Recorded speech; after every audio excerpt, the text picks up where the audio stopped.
Aye.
Hi, everybody. Welcome to the Museum of Glass. Today we're going to be making.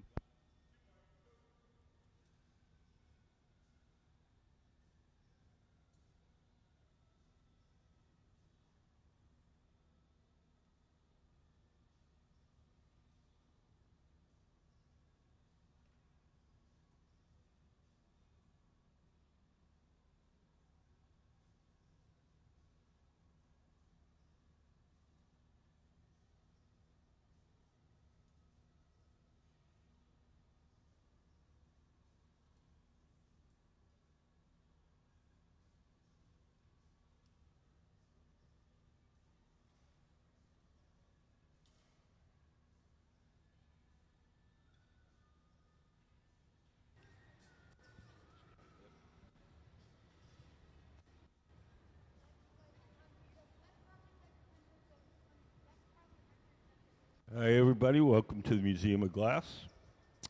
Today we have our resident team of glass blowers working, and we're going to be making goblets. It's like the ones that you see on the pedestal. When we make these goblets, we make them in two sections. We'll make the bowls, the parts you drink out of first. We'll place them in that oven over there, keep them warm. Then we'll build up the stems and the feet, and then we'll put the bowls on top of the stems. So just to get you started, give you just a quick introduction to how glass blowing works. Everything that we do starts out in our glass furnaces. The glass furnaces are the machines where you see the doors closed. There's two of them, one on each side of the studio. In each of the furnaces is a big ceramic tank. In that ceramic tank is 1,000 pounds of melted glass. We keep the melted glass at 2,100 degrees Fahrenheit. 2,100 degrees is about as hot as the hottest volcano. We want to get the glass out to make stuff. We take one of those steel pipes and we dip it into the molten glass like you're dipping into a big jar of honey. You take the steel pipe, dip it in the molten glass, twirl it around. A little bit of the glass sticks to the end of the pipe. The pipe itself is hollow, so when we blow, the glass on the end blows up like a balloon. If we want to make something larger, we dip it in, blow a bubble, let it harden, and then we dip it in a second time or a third time. We just keep building up the glass in layers. Once we get the glass out of the furnace, it only stays soft for a little while.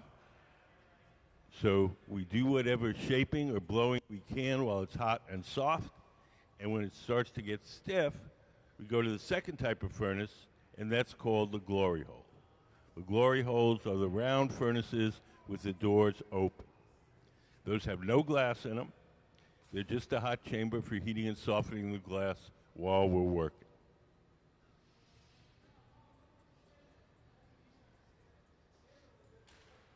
So right now that's Ben Cobb, tall guy in the gray shirt in the center. And he's making the bowl of a...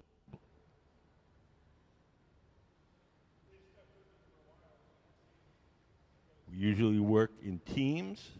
Everything seems to go better when we work in teams. So he's working with Gabe Feenan, the man in the hat, and Sarah Gilbert in the black shirt and shorts. These guys are all extremely glass blowers. Each of them has over 20 years experience blowing glass. Does anybody have any questions right away?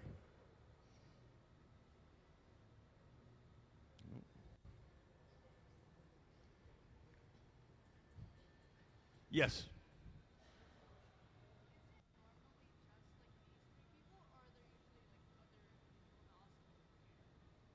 Usually, these are three of our main guys. It depends on the project. Sometimes we need more people. Usually 3 is about the average team.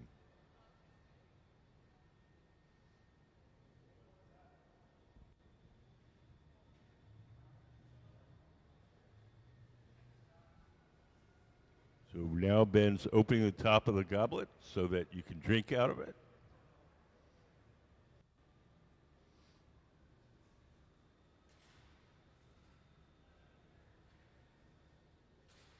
When he finishes it, we'll place it in that silver oven with the curved side. That's called the garage. We call it the garage because that's where we park stuff until we're ready to use it. The garage operates at half the temperature of the furnaces. It's hot enough to keep the glass from breaking, but it's not hot enough to make the glass soft. So whatever goes in the garage will stay warm, it'll hold its shape, and when we're ready to use it, we'll pull it out and heat it up a little extra.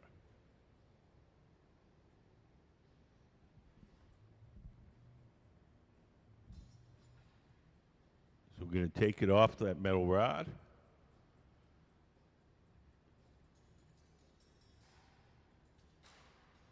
And put it in the garage. The glass itself is made out of 3 main ingredients: sand, soda ash, and lime. It's mostly melted sand. The soda ash is sodium carbonate. It's a chemical which acts as a flux and lowers the temperature, the melting temperature of the sand. The lime stabilizes the mixture chemically. And of course, the sand is the bulk of it.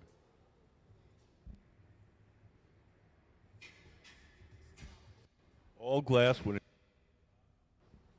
looks orange, the orange color that you're seeing is the glow from the heat, not the color of the glass. The glass that we're working with at the moment is clear glass, but when you get it hot enough, it glows, and that's the orange that you see.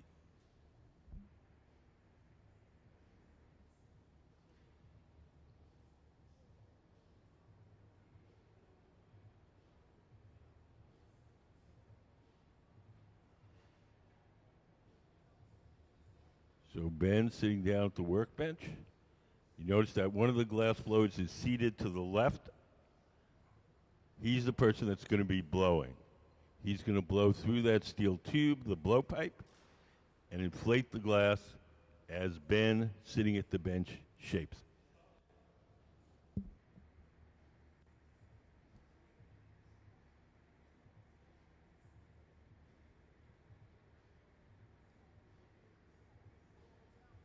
Yes. What? The colors in glass come from metals dissolved in the glass when you first cook it up from scratch.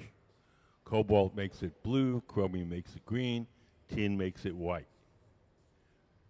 if we, when we make colored glass here, we buy our colored glass separately. We blow a bubble of clear glass from the furnace, and then we coat it with colored glass. We have a little video and show you how that's done.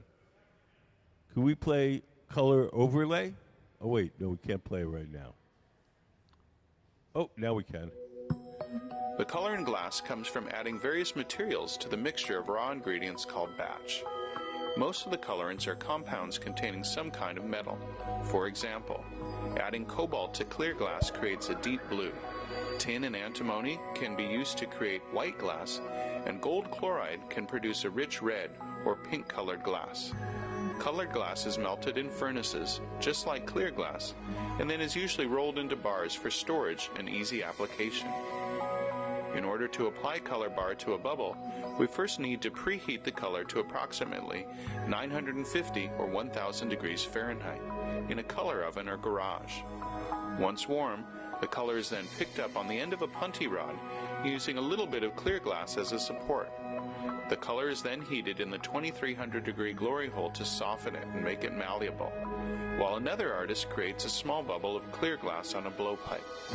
Once warm, the color is dropped over the clear bubble, and then using a variety of hand tools or the steel marver, the color is rolled back over the clear in an even layer. This process is called dropping color, or creating a color overlay.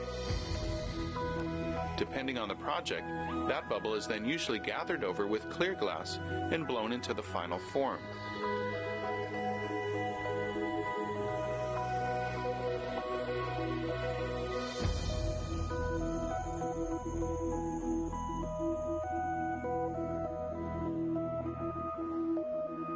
The finished product may appear to be all made from colored glass, but when viewed in cross-section, we can see that there is only a thin layer of color sandwiched between many layers of clear glass.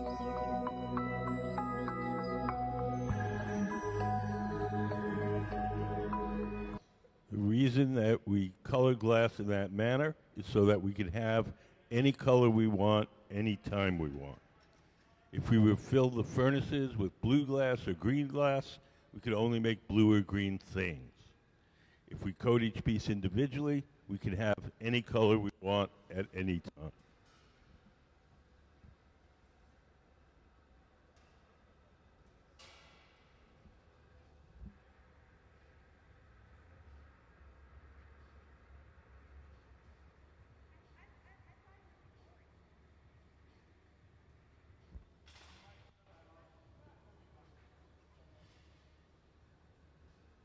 So now we're going to transfer the bubble from the rod that Ben has sitting at the center bench to the rod that Gabe is preparing over on the steel table. The second steel rod is called the punty, P-U-N-T-Y, and it'll act as a temporary handle to hold the bottom of the bowl while we work on the top.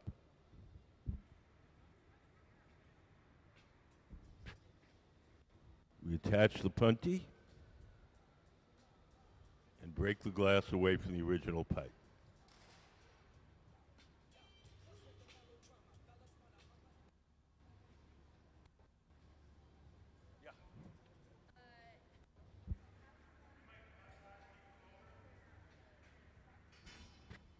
Oh, it isn't. How come the glass is clearer than this? In this glass, we coated the bubble with white glass.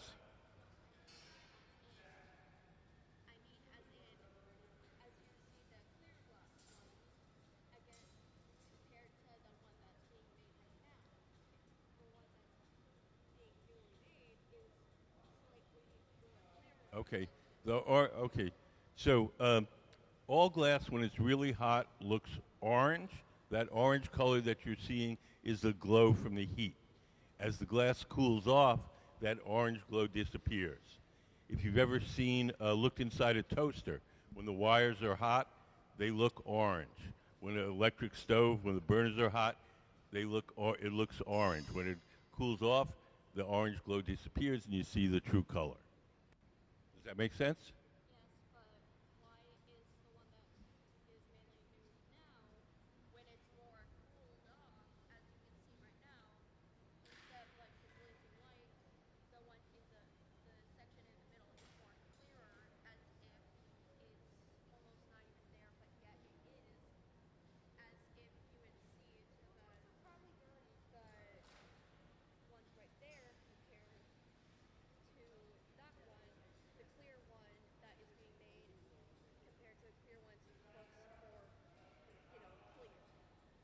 Oh, well, they're just as clear. I mean, these you're probably seeing a little white from the lights. That's the pedestal's lighting it up.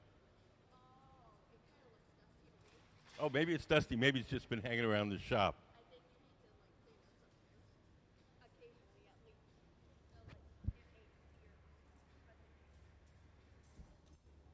So we're adding what's called a little line. So Sarah's got a contrasting colored glass, and we just make a little line.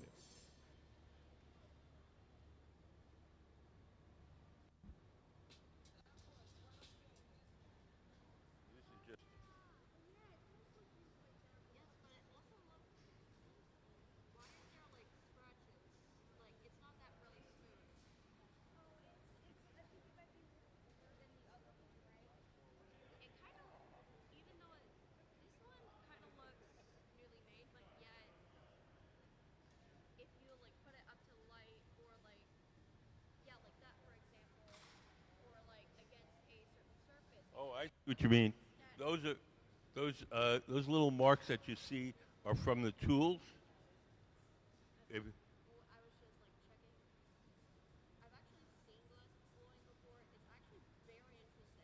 okay.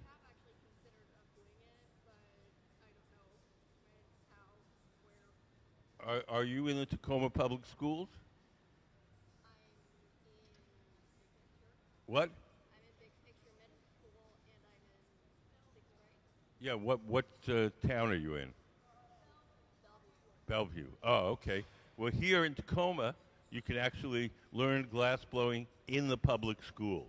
We have a program at Hilltop Heritage Middle School and Silas High School of glass blowing, so the kids in Tacoma can actually learn in the public schools. There are private studios that give lessons. There's a couple in here in Tacoma, and there's a whole bunch of them in Seattle. And there's a number of art colleges that have glass blowing. The University of Washington has a glass blowing program in their art department.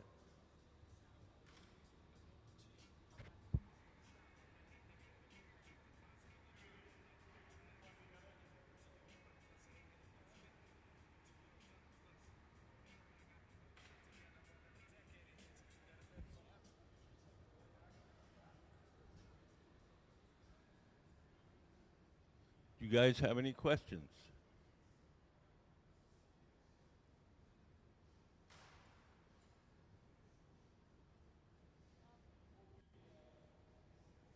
Yeah. There's a bunch of cameras. There's a camera over by the exit sign. There's a camera way back in the top on that wall. There's another camera on the other exit sign.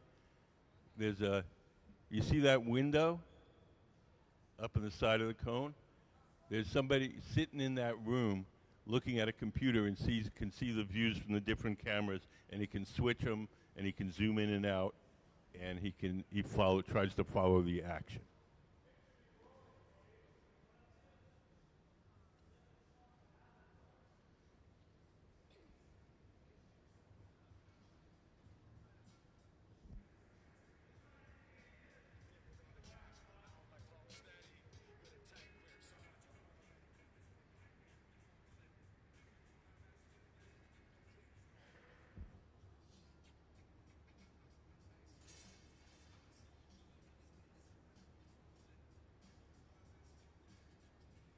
So now Ben's going over to our furnace.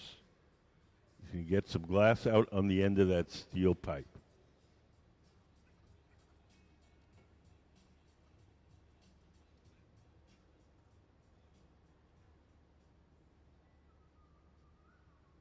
So for this one that he's going to make, he's got a little bowl full of crushed colored glass.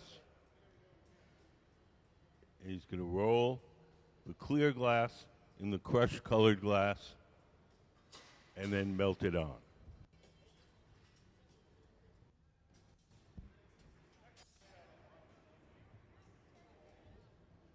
So this is going to be kind of a milky white.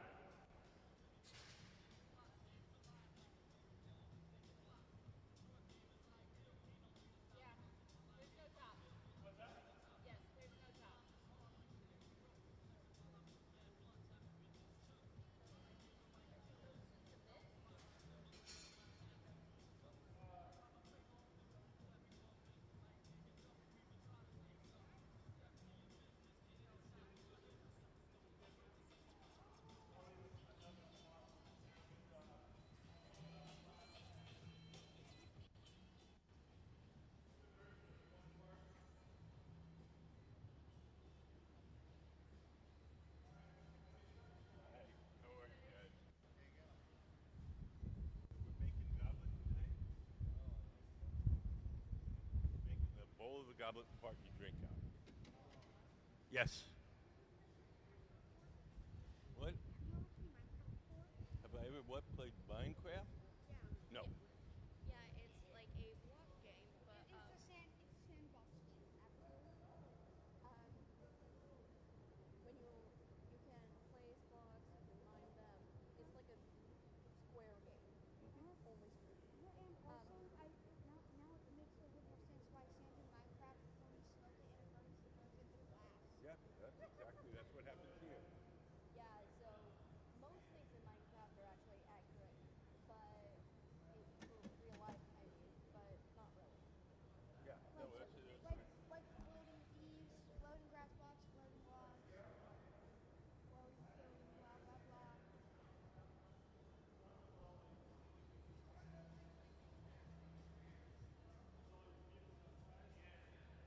Now Sarah's going over to the furnace. She's gonna get some glass out. And we're gonna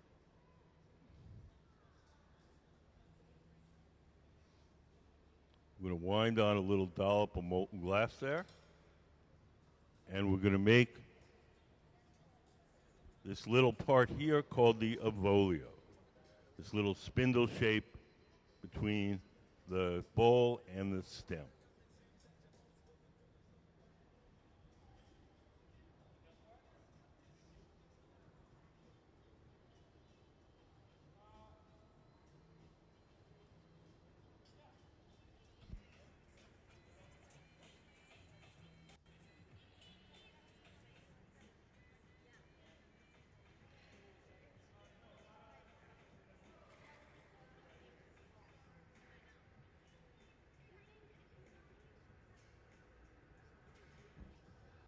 Now,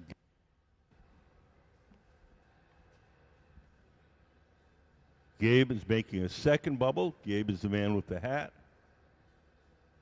And we're going to use that to make the foot of the goblet. That'd be this part that sits on the table. It's what we call a blown foot, and because we use a bubble to make it.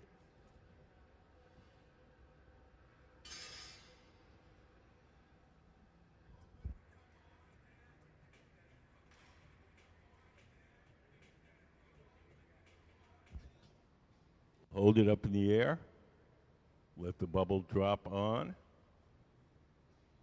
We'll cut it off in a little teardrop shape.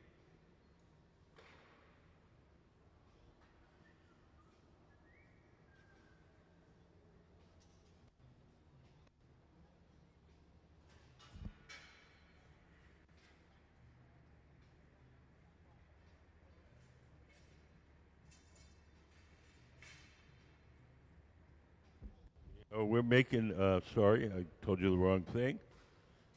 They're making the little bulbous part that you see here.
Sarah's going to hold the wooden paddle against the foot, make sure it's nice and flat, and the goblet will sit nicely on the table.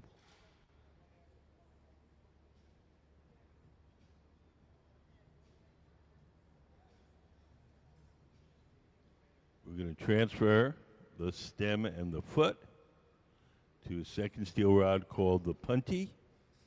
Sarah, over to the right, is preparing the punty.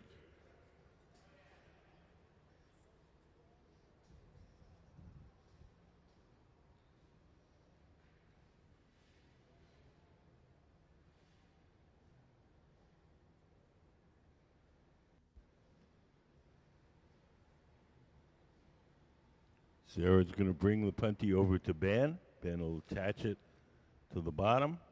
Then we'll break the glass away from the original pipe.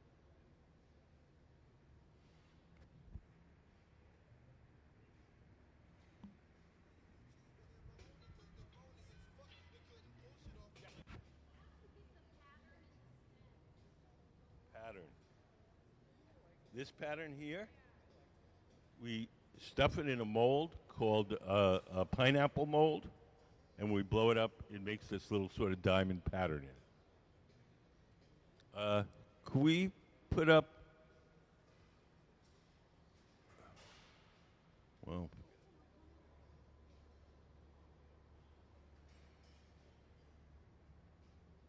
so now we're getting ready to assemble the goblet.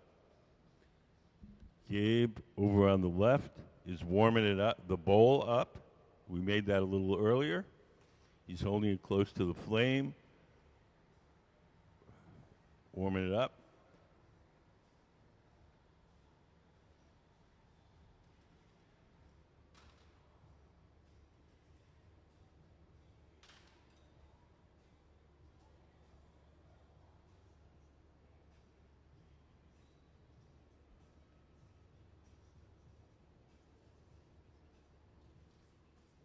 Now Sarah is going over to the furnace.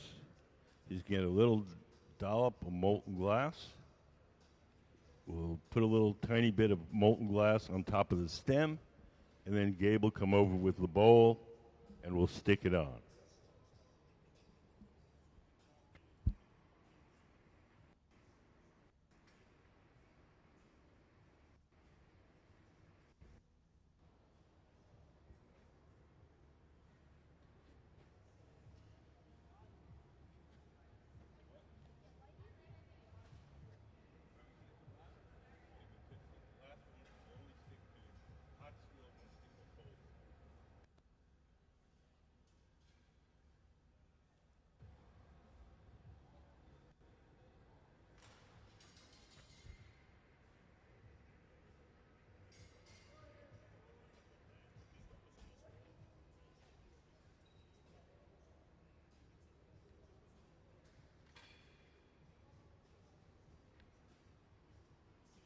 Yeah. What are in box? Not sure what you're asking. Right where the little flame is flickering?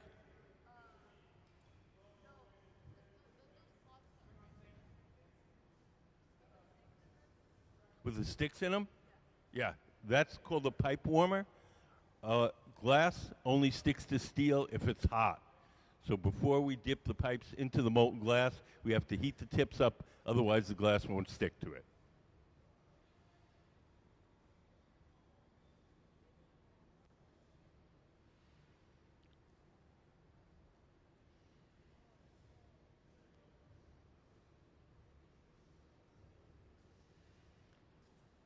So everything that we make here has to be cooled slowly or it'll break.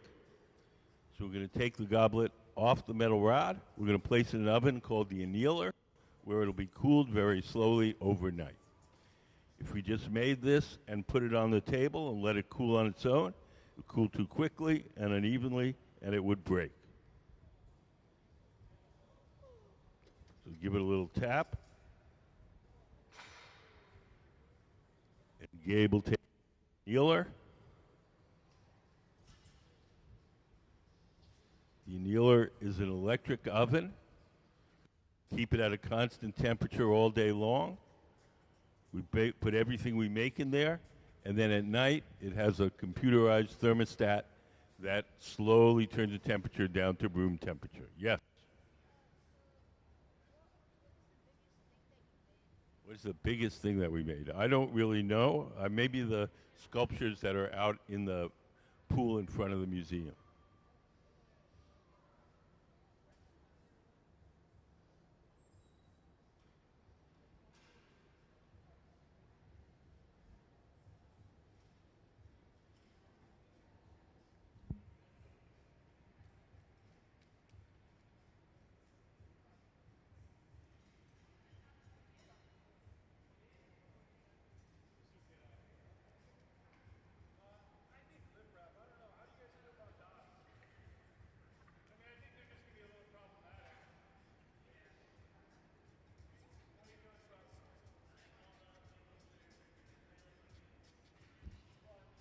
So the reason that we're making these goblets is in September we have a fundraising art auction, and each year we design a goblet, we make a limited edition, and we sell it at our annual fundraising auction.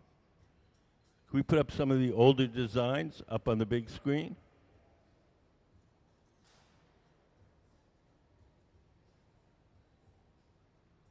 So we design a decanter and a matching goblet. And each year it's a different design. We make a limited number of them. I think we make 35 of the goblets and, 50 of the goblets and 35 of the decanters.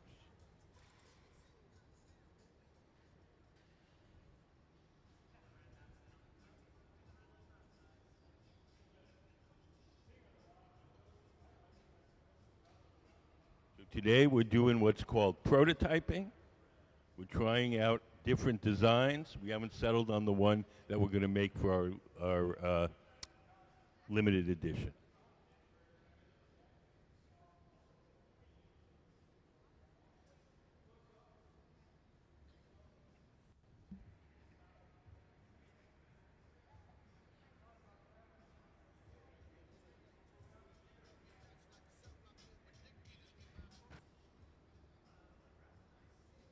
Ben is making another bowl. We put up goblet anatomy.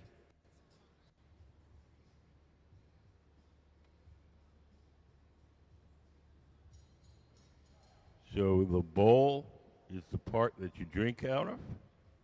The stem is the part that holds it up. And the foot is the part that sits on the table.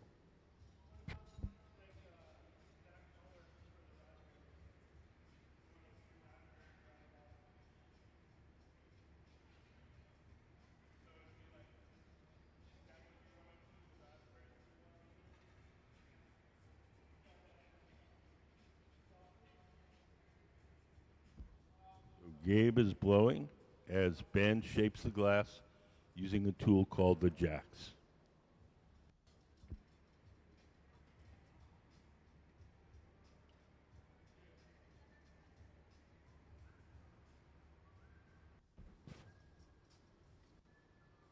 Yes.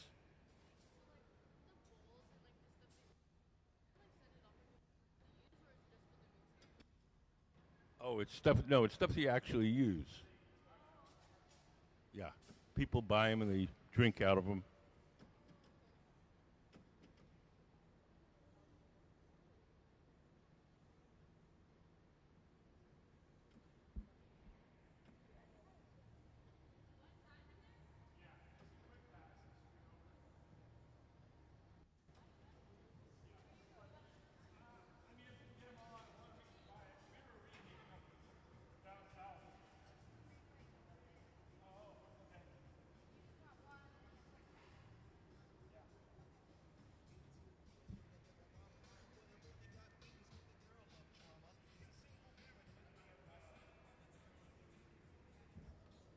Sarah's getting some of our milky white glass.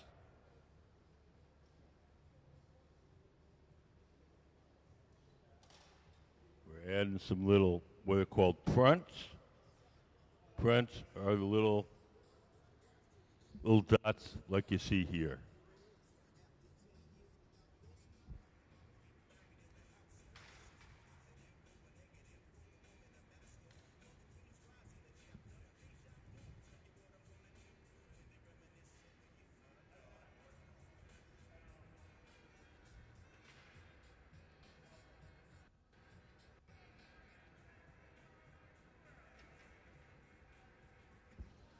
Dab on a little molten glass, and we have a little metal stamp, and we stamp it.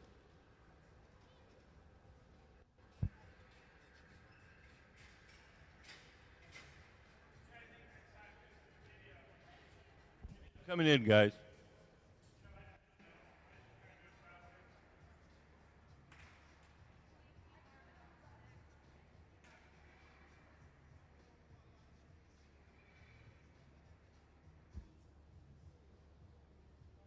Today we're trying out different designs. We'll pick one, and then we'll make a limited edition. We'll make 35, we'll make 50 of the limited edition goblets, and then we'll never make that design again.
So today, we're making goblets. You can see some examples here on the pedestal.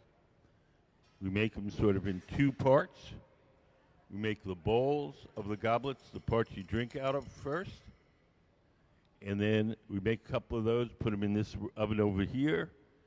And then we'll make the stems and the foot, and we'll put the bowls on top.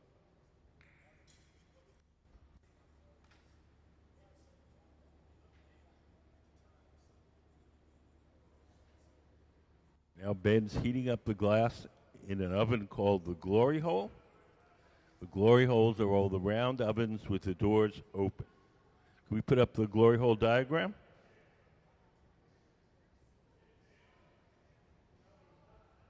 So it's just a brick barrel with a gas burner in the side, and it's hot enough to make the glass soft. We'll bring it back to the workbench, do whatever shaping we can, and when it starts to cool and stiffen a bit, we return to the glory hole and heat up again.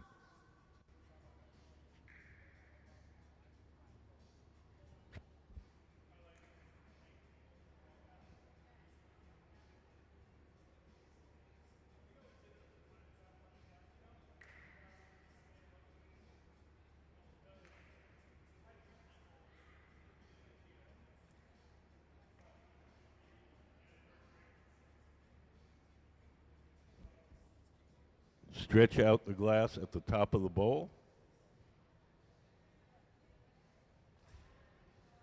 We'll take a pair of shears and trim off a little bit of that thick glass at the top. When the glass is hot, you can actually cut it with the scissors.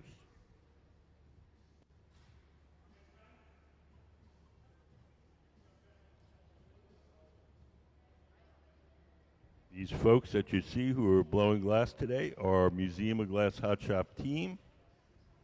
Glass blowing is a team sport. Oop. That one didn't work.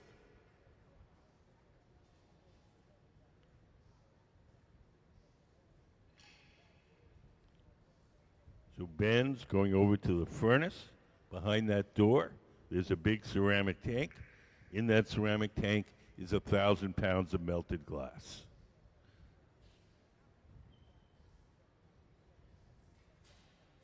He'll shape it on that steel table.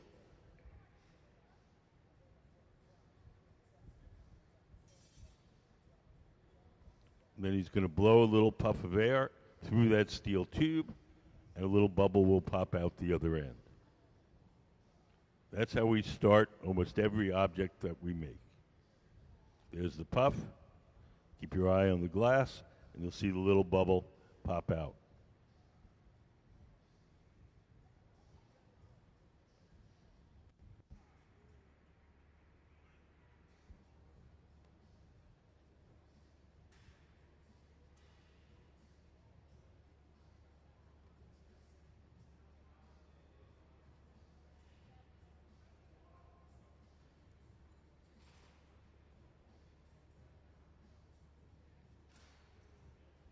The man seated to the left of the workbench, he's the guy that's blowing.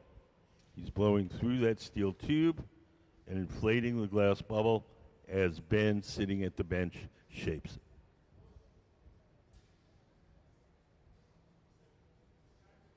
Do you guys have any questions? Is the pole hot? No. It's just hot for maybe 10, 12 inches from the glass. The rest of it, it's cold enough to handle. What? If you touch the orange glass, you get burned. It's just like touching a hot pot in the kitchen. It's annoying, not medical. Yeah. Do we clean the tubes? Well, we put them in a metal bucket, and as the glass cools, it cracks and pops off the metal pipe automatically. No, we don't have to clean it after we blow into it, no.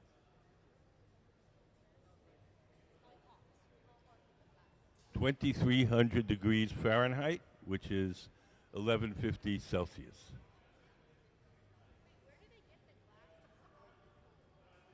We get it in our furnace. Can we put up the furnace diagram?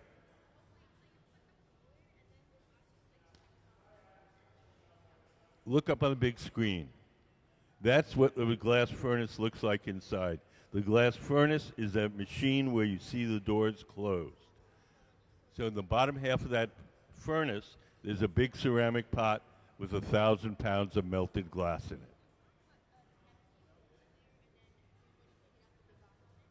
Yeah, well, the glass in the tank has the consistency of honey, so it's like dipping into a big jar of honey. So we dip it in and twirl it around. The glass sticks the end of the pole. Pole is hollow, so when we blow, it blows up like a balloon. What? Where do we get the glass?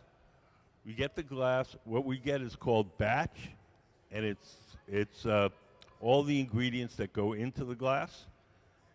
We get it from a company in North Carolina, and we throw it in the furnace. We have to cook it overnight. All the chemicals melt together and make glass. So when we get it, it's not glass yet, it's the raw ingredients. Can we put up the ingredients slide?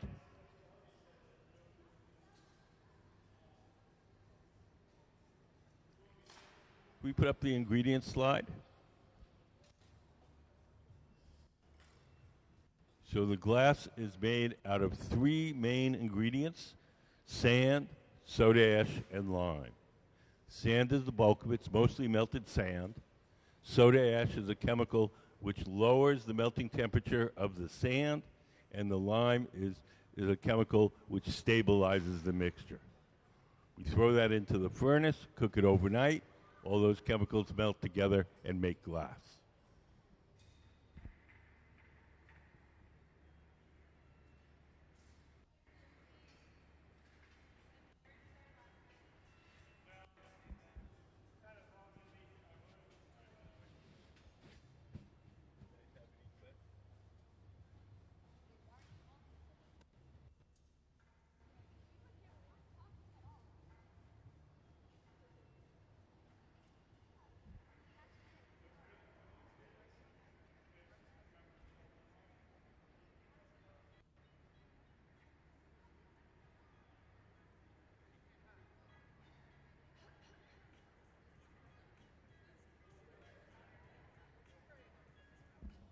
So Gabe is blowing as Ben shapes the glass.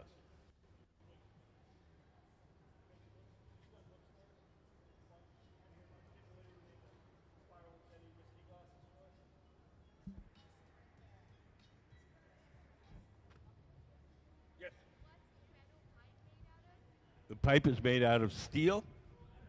Most of the pipes are stainless steel. Some of the pipes are mild steel. Yeah.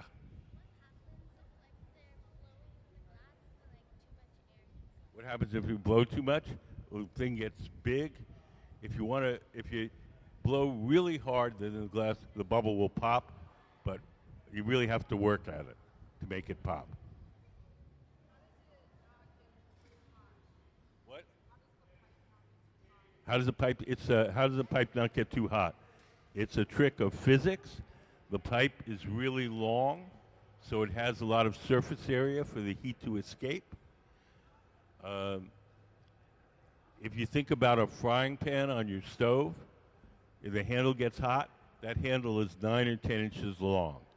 This is 4.5 feet long, so there's a lot of surface area to dissipate the heat.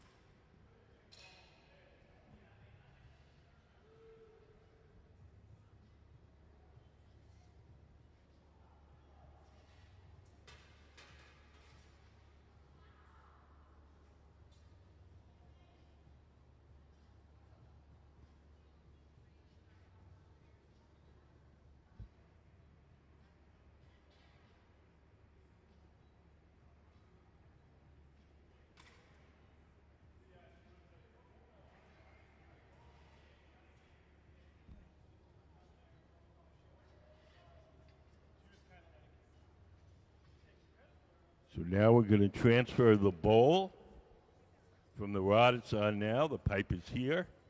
We're going to grab it from underneath.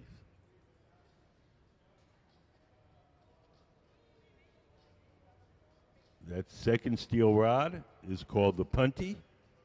It'll hold the bowl from the bottom while we shape the top.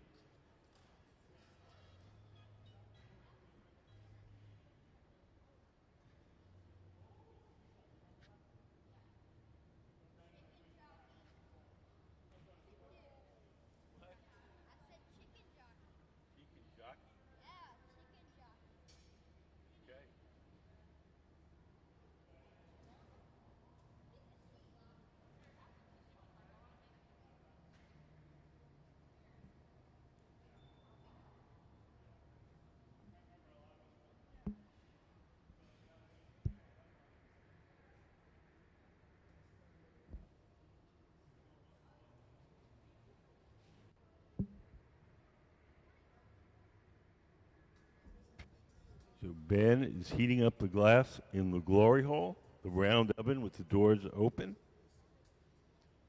The longer he stays in there, the softer the glass gets. When he feels it's soft enough to shape, he'll sit down at the workbench and start to shape.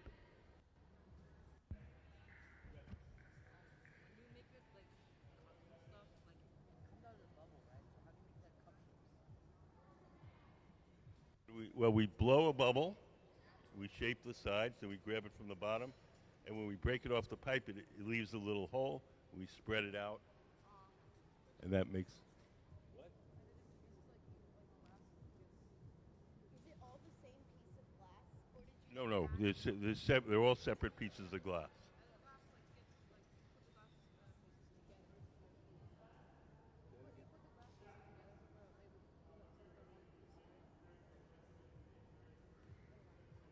Wait, is he making the bottom right now? No, he's making the bowl, the part you drink out of. But then how come there's little dots on it? There's what? How come there's little dots on it? For decoration. Is it those red dots? No, we're making all different ones with different dots. So what we're doing today is we're trying out different designs. Oh.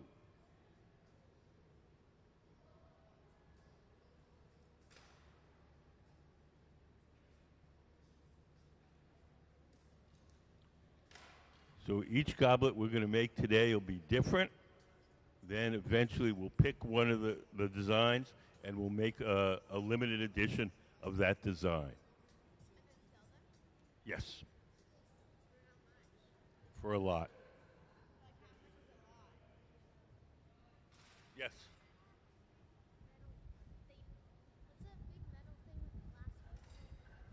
That's the garage. That's where we keep stuff warm until we're ready to use it. So when we make these goblets, We make the top part, we put it there, keep it warm, then we'll make the stem and the foot, and we'll pull the bowl out and stick it on top.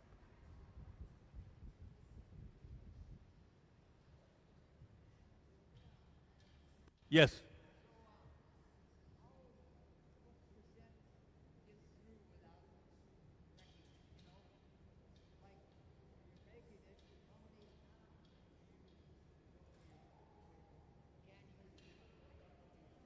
I lost the last part of that.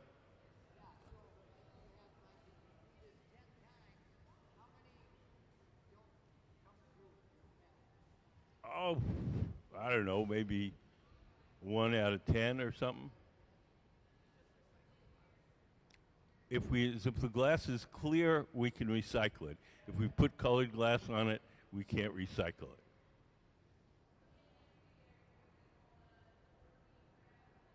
Yeah.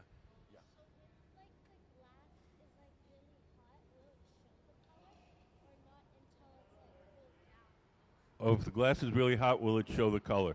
When the glass is really hot, everything looks orange, whether it's red or blue or green. As the glass cools, that glow from the heat disappears, and you see the true color of the glass.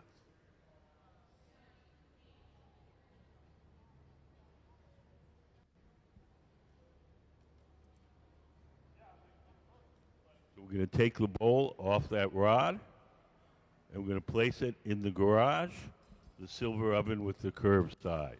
That'll keep it warm until we're ready to assemble the goblet.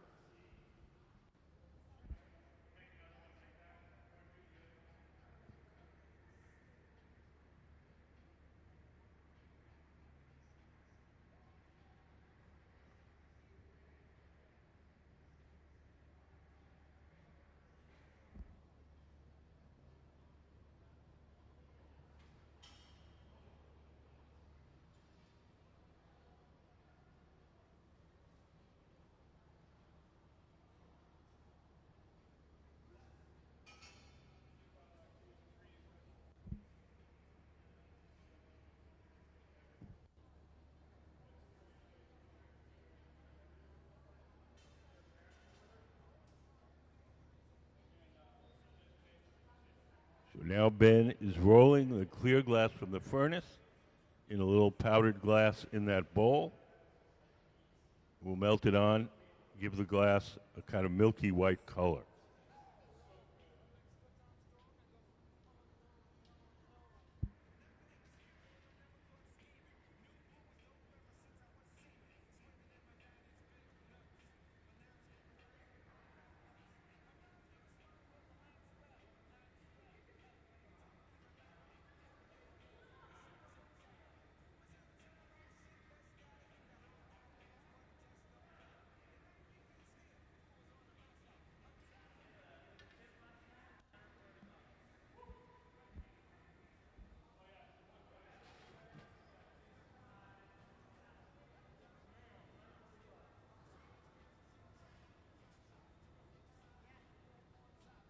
Now Ben is stuffing the glass into a mold to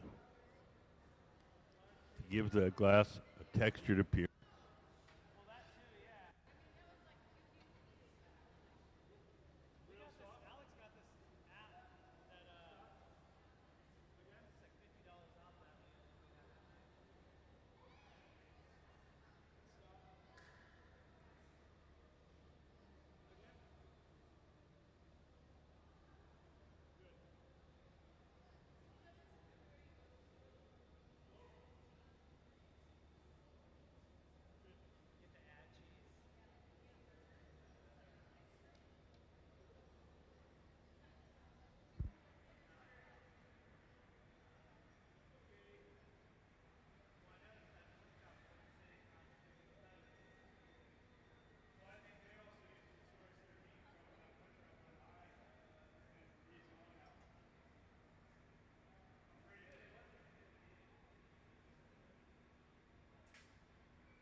So now Ben in the center is making the stem. He's blowing the bubble that goes here. We start to build this stem up, and then we'll put on the foot. The colors in glass come mostly from metals dissolved in the glass when you first cook it up. Cobalt makes it blue, chromium makes it green, tin makes it white, a little bit of gold makes it a ruby, beautiful ruby red.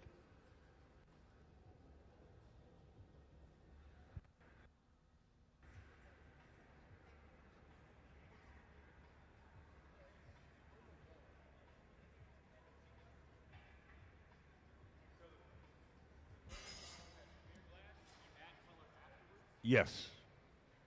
Yes. The reason why we do it that way is if we filled up the furnace with blue glass, we could only make blue things. So we usually blow a bubble of clear glass, and then we coat it with whatever color we want the glass to be.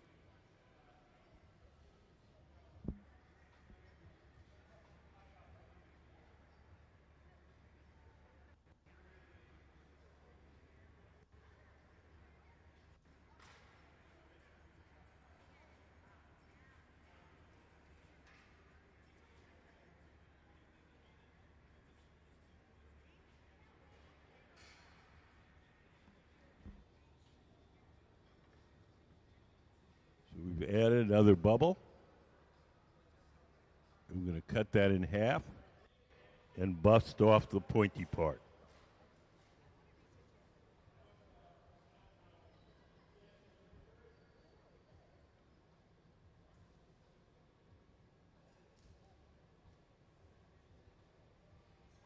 Now we'll spread that bubble out.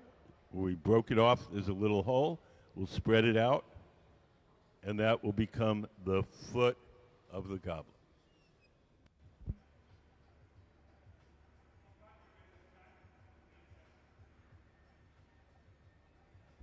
Does anybody have any questions?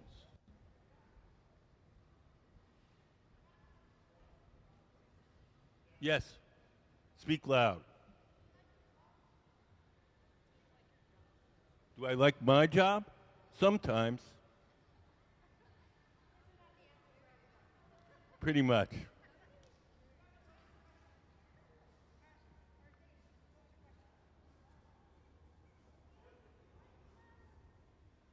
Yeah, we're making wine glasses right now.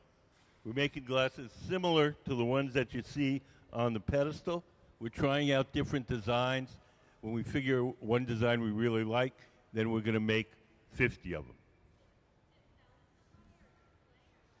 These glasses are for our annual fundraising dinner. Each year we design a special glass only for that dinner. We make 50 of them, and then we'll never make that design again. Could we put up some of the older designs up on the big screen?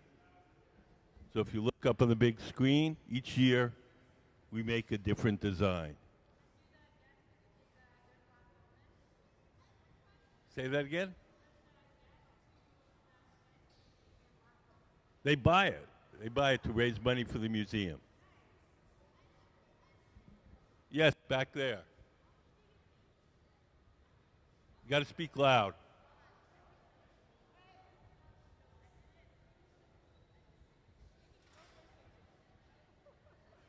Yes.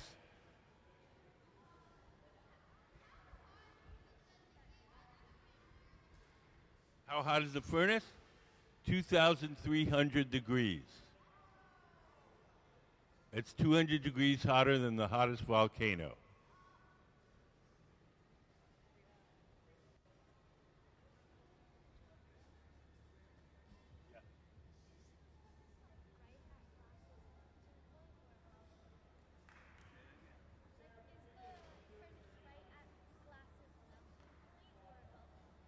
It's above it. Where the glass melts like wax or butter.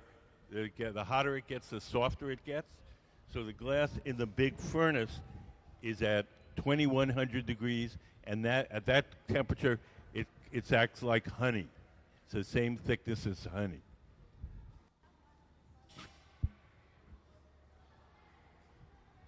Yes.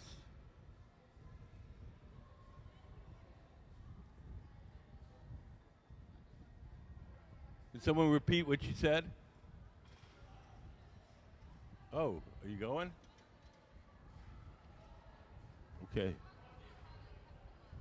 How we what?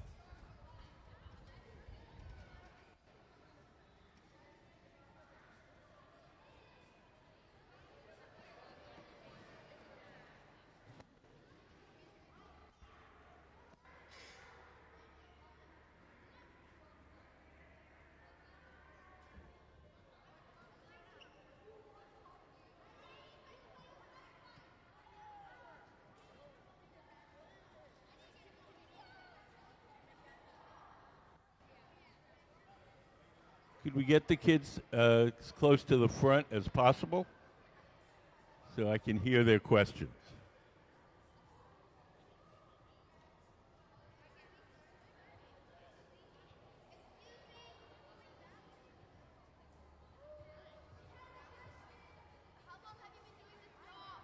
Me, this job, about 15 years.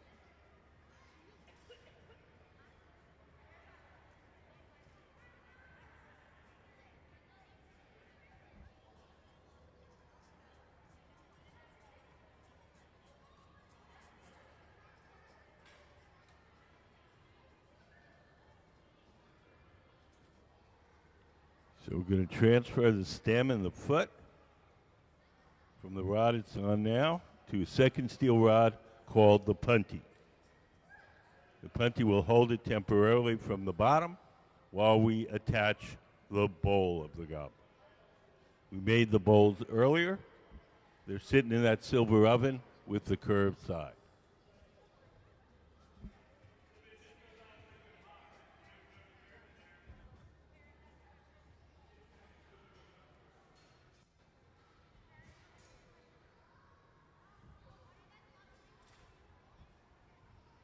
Say it a little louder. Can someone repeat what she said? Are we allowed to? No, we're working for the museum today.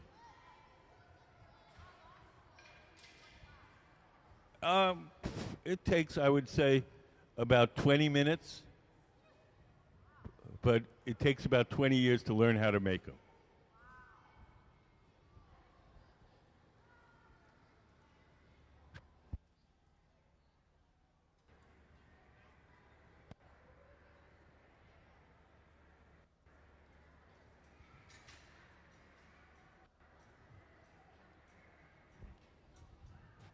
Hi. How are you guys? Good. Do you guys have any questions?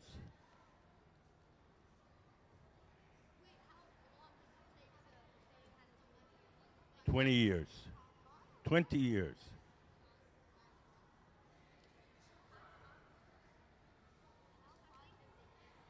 How hot is it? We have two kinds of furnaces. We have the glory holes, the round ones with the doors open. Those are 2,300 degrees Fahrenheit. We have the glass furnaces where we keep the molten glass. Those are 2,100. Yeah.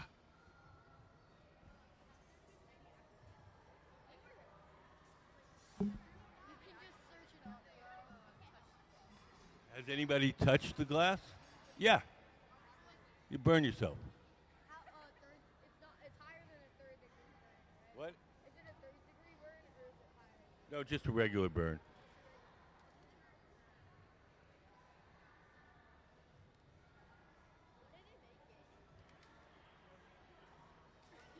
We're making goblets like you see on the pedestal.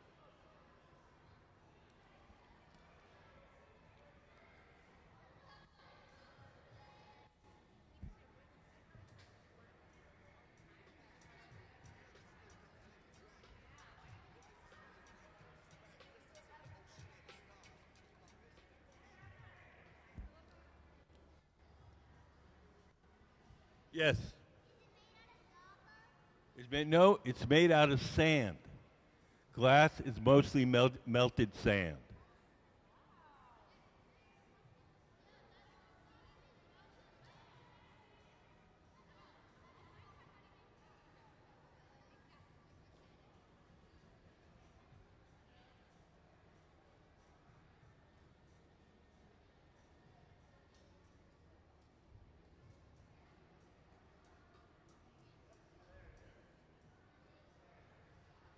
Yes.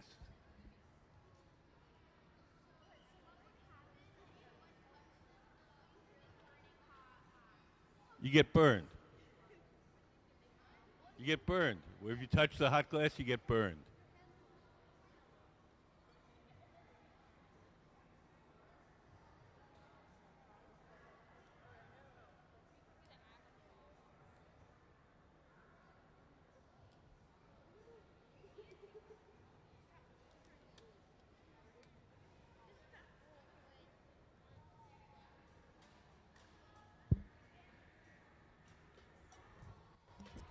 All right.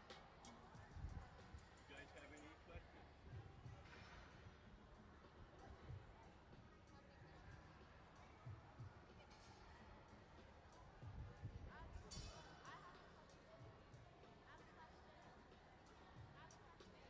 Yeah. How do you make the glass colored? When you first cook the glass up, you add different metals to make different colors. Cobalt is a metal, it makes the glass blue. Chromium is another kind of metal, it makes the glass green. If you add a little bit of gold, the glass turns a ruby red. Yeah, it's cool. No, we might make some milky ones like this.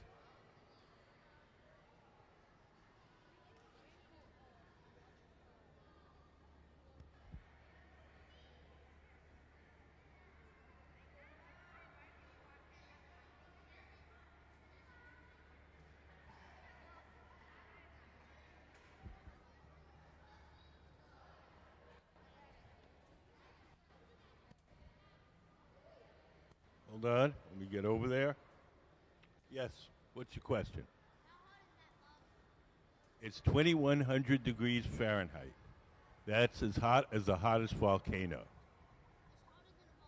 It's as hot as the hottest volcano. Different volcanoes are different temperatures. It's as hot as lava.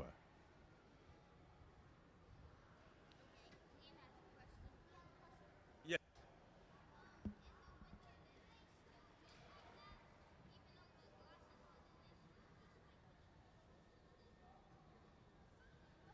You say I lost a little bit of that question. Say it again louder.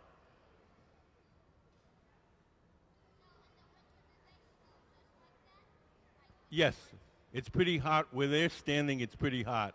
So they usually wear shorts.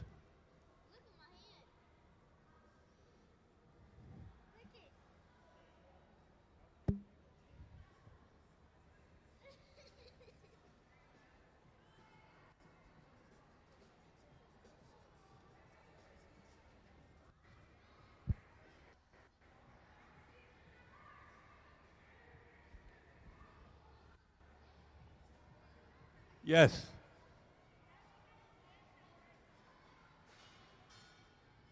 A little louder. How do we get the what?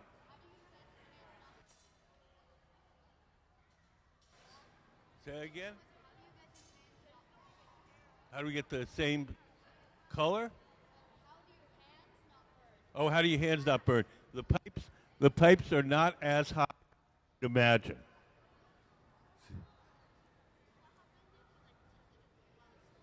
You burn. What? Nope. It's like touching a hot pot in the kitchen.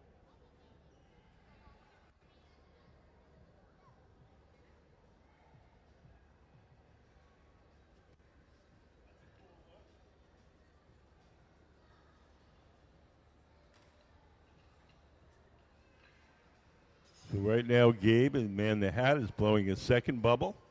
We're going to use this second bubble. Oh wait.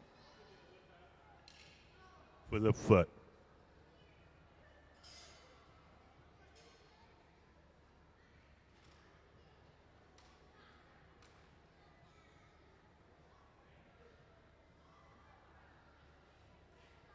We'll hold the bubble up in the air, drop on the second bubble, cut it off in a big teardrop shape.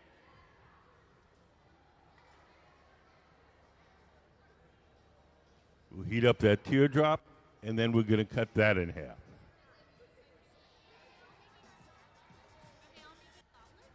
Yes, they're all working together. It's a team sport.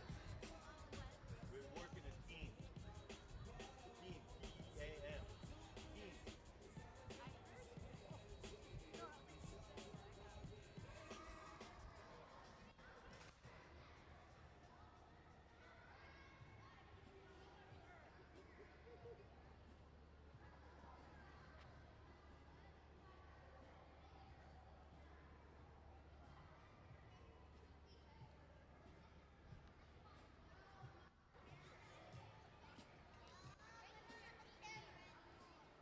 Hi, how are you guys?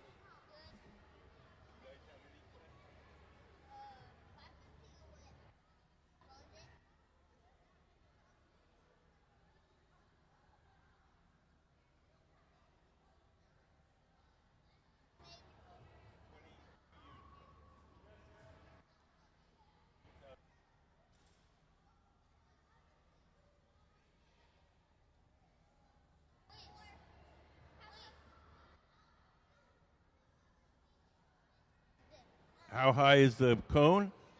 90 feet. 90 feet? Yep.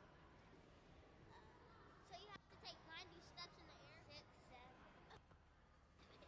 You got to climb up that ladder. You see the ladder in the back? Yeah, that means we have like climb it up. We don't go up there very often. There's nothing to do up there. Yeah, I was scared of heights. Are you scared of heights? Yep. I'm not. I'm not scared of heights.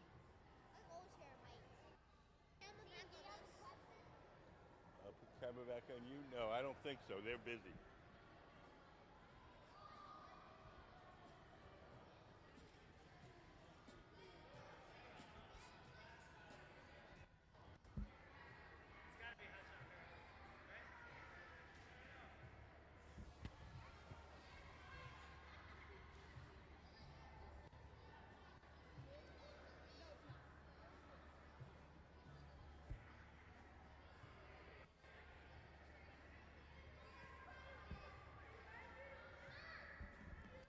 So now we're going to spread that bubble out to make the foot of the goblet the part that sits on the table.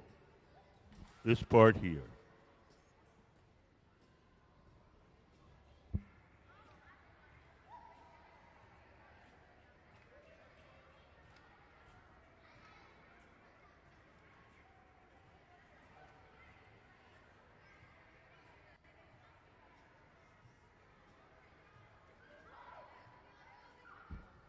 Sarah's going to take a wooden paddle and make sure that that foot is nice and flat so it'll sit nicely on the table.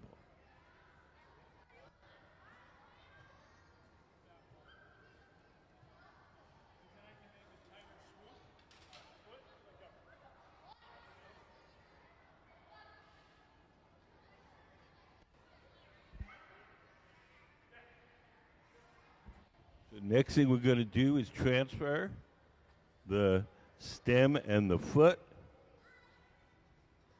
This part here, we're going to transfer it to a second steel rod called the punty. The punty will hold it from the bottom while we shape the top.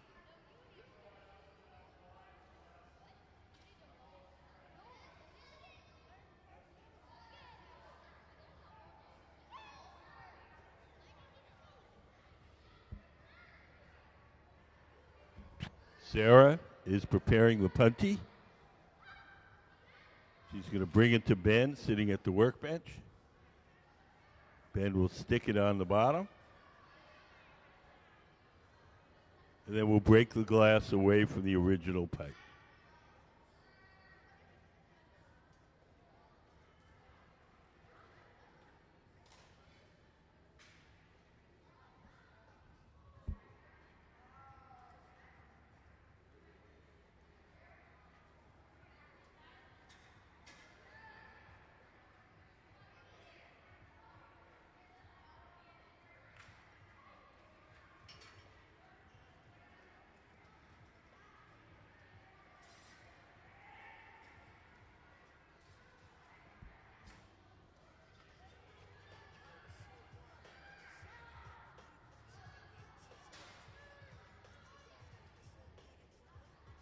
See you guys.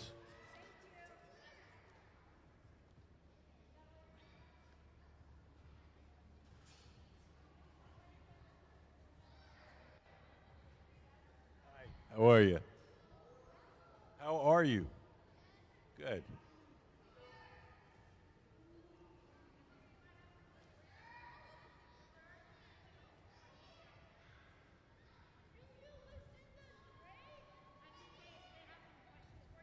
Sure.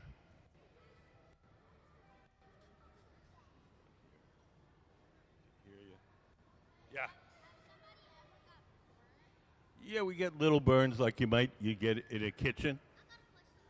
Yes. I'm 71. Yep.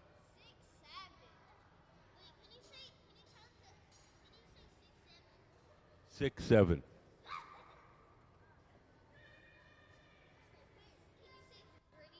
Say what? The gritty? The gritty? The gritty.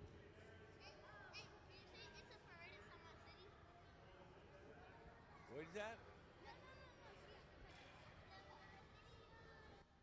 Yes.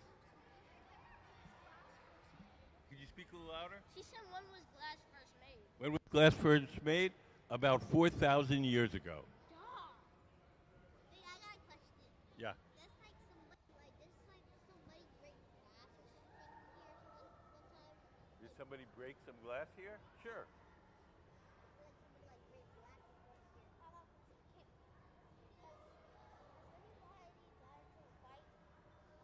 Died? Fight? Got into a fight? No. We're people. Can you say Miss Pangus is the best teacher ever in the mic? I want you to say it. Okay, you sure? Huh? See, you say it. Say Miss Panglis. Miss Panglis and Miss Pooh is the best teacher ever. Wait, let me see. Miss Panglis is the best teacher ever. Miss Panglis is the best teacher ever. That's it.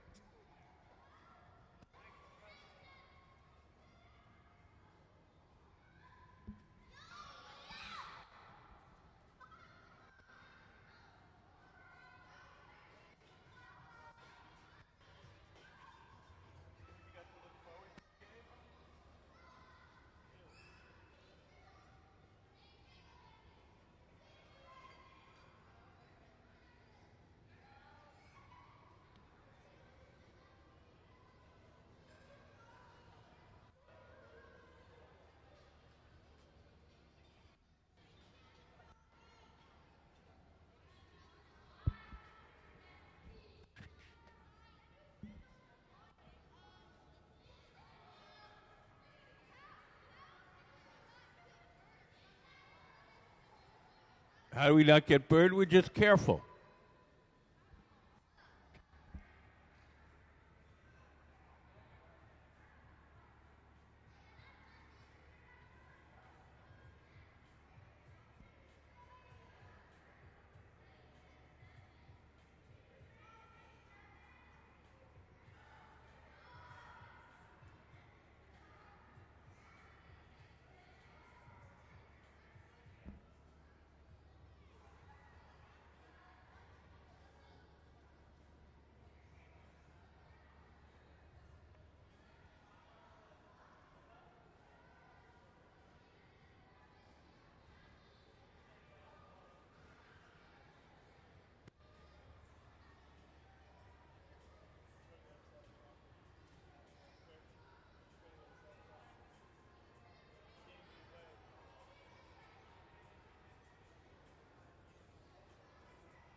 going to stuff the bubble into a mold called the optic mold. And it's going to give the glass a rib texture.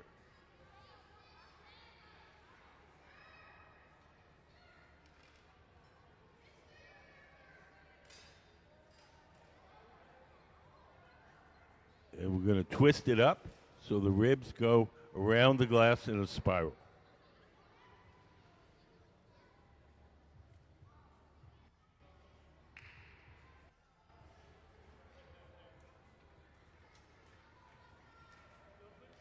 So Ben in the center is twisting it.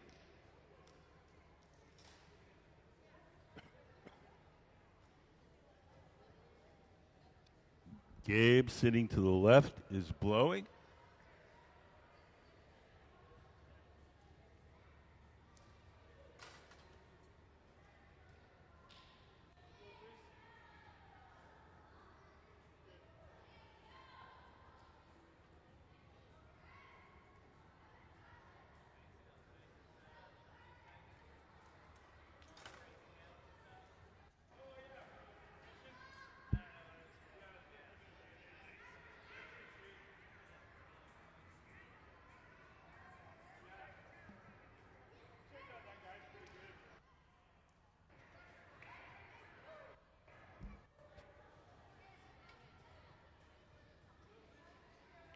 So Gabe is blowing as Ben, sitting at the bench in the gray shirt, shapes it.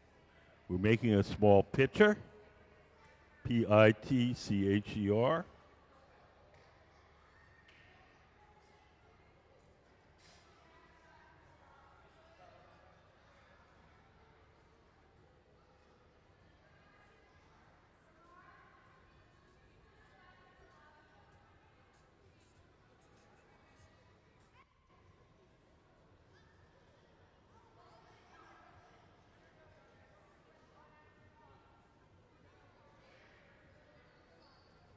Hi, how are you guys? What is he making? A pitcher? Okay. A small pitcher. We missed the beginning. How do you get the two-tone glass in there? Two-tone? There's only one tone on that one. The stripes. Oh, that's called optic mold? Can we put up the optic mold drawing? See if we get a picture for you. So look up on the big screen. So we have a mold called the optic mold, and it's ribbed on the inside. We stuff the bubble in there and blow. When we come out, it has ribs that go up, straight up, down, and then he heated the bubble up till it was soft and twisted it.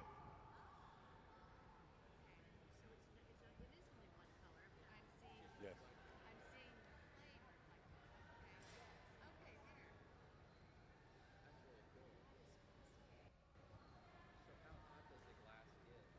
The glass gets to 2100 degrees Fahrenheit, which is 1150 Celsius. I was curious what that was once they finished the glasses, why they put it in there. That's called the annealing oven. Everything that we make here has to be cooled slowly or it'll break. Oh, okay. So we keep that at constant temperature all day long, place everything we make during the day in there, and then at night it has a little computerized thermostat that slowly turns the temperature down to room temperature. The silver oven with the curved side. Is that what you're pointing at? The silver oven or the black thing? Oh, that's another oven. She was pointing to the light over there, but I think that's just another oven. Yeah, that's another glory hole. That's the round ones where we heat it up in. It's hot. It's hot.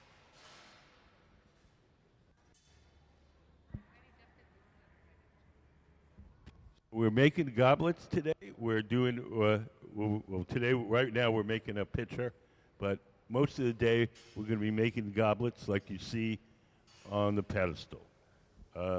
Each year, we have a fundraiser here at the museum. We make a limited edition goblet for that fundraiser, and we sell it only at the fundraiser.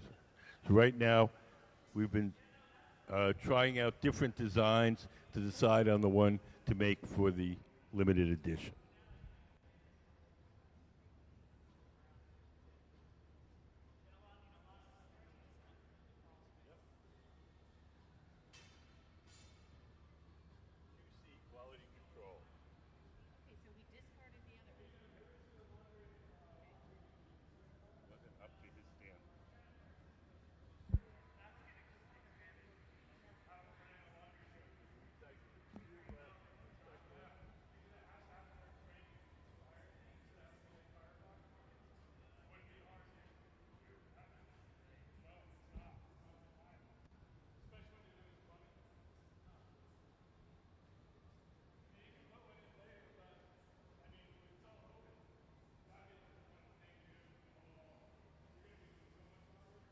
So right now, Ben is blowing the bowl of the goblet. The bowls are this part that you see here, the part you drink out of. We'll make the bowls separately. We'll place them in that silver oven called the garage, keep them warm. We'll make the stem and the foot, and then we'll stick the bowl on top.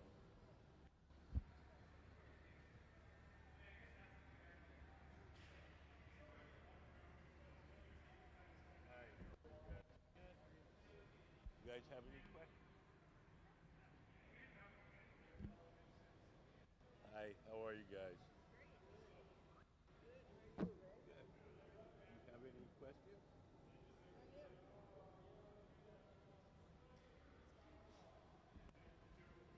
So you notice that one of the glass blowers is seated to the left of the workbench. He's the person that's going to be blowing. He's going to blow through that steel tube and inflate the glass as the man in the gray shirt, Ben, shapes it. He's stuffing it now into the optic mold, which will give the glass a ridged texture.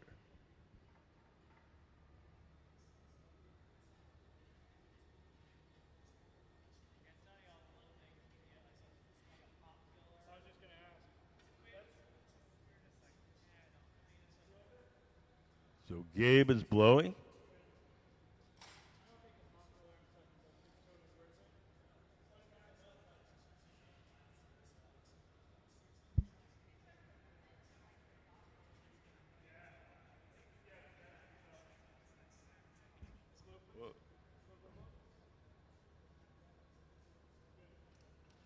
So we've twisted the glass. So now those ridges, instead of going straight up and down, spiral around the bubble.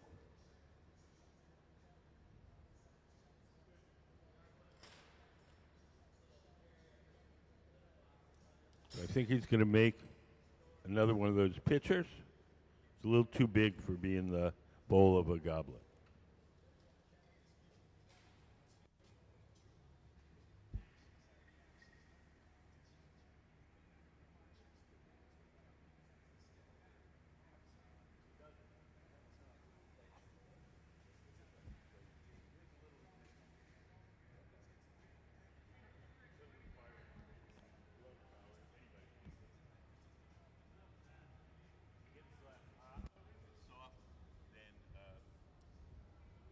Blow out easy.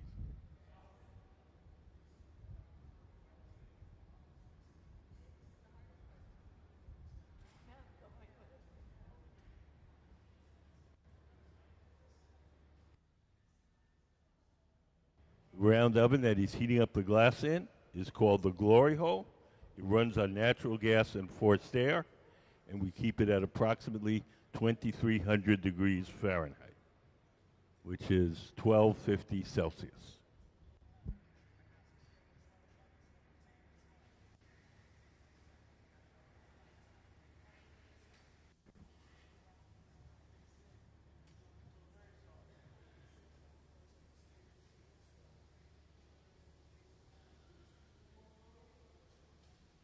Gabe is blowing as Ben, sitting at the bench, shapes it.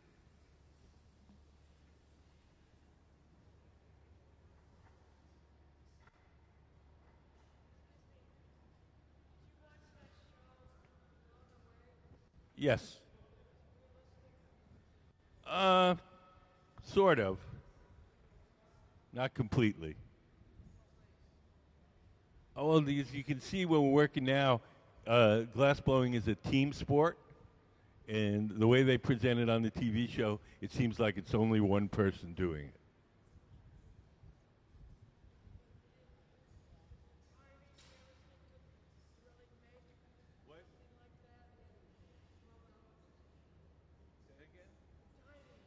What about timing? Oh, no. It's, I mean, we,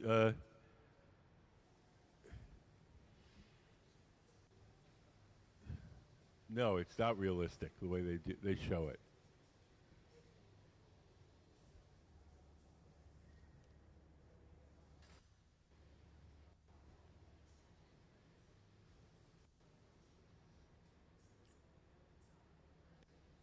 we're going to transfer this little pitcher from the rod it was originally blown on to a second steel rod called the punty.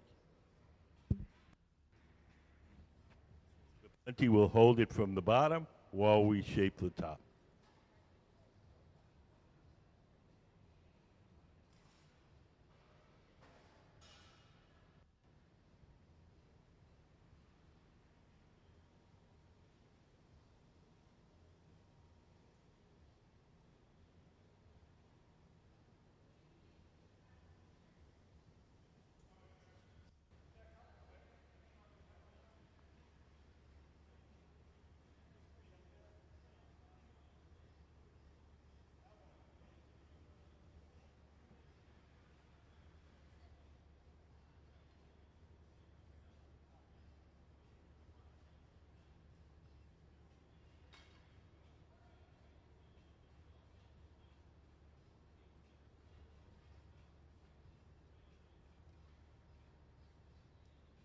We're going to stretch out the glass at the top of the bubble.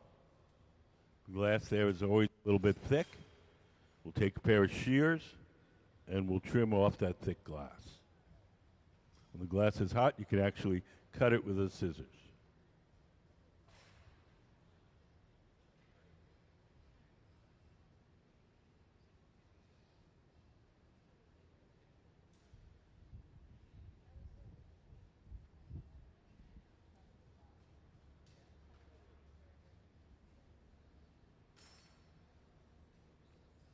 I'm going to trim it a little more.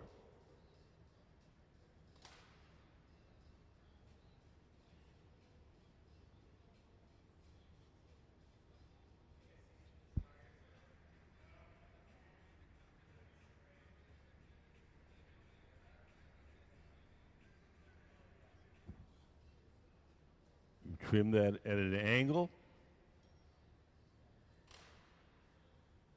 So we'll have a little point there where the pitcher will pour.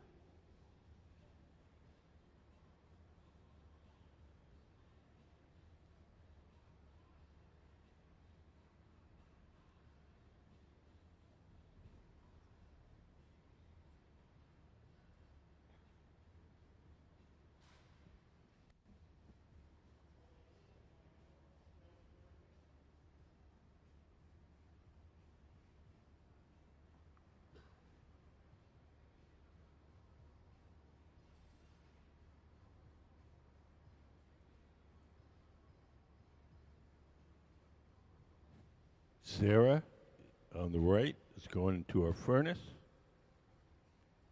She's going to blow a second bubble that we're going to use for the handle.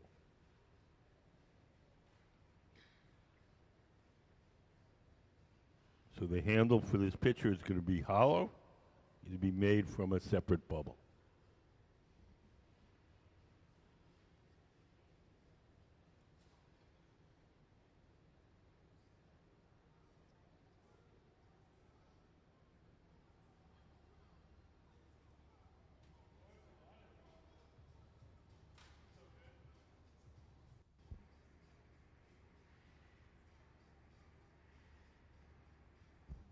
Sarah's going to heat up her bubble so it's really soft. She's heating it up in the glory hole, the round oven with the door open. She'll bring it to Ben. Ben will attach it to the side of the pitcher. Stretch it out, snip it off.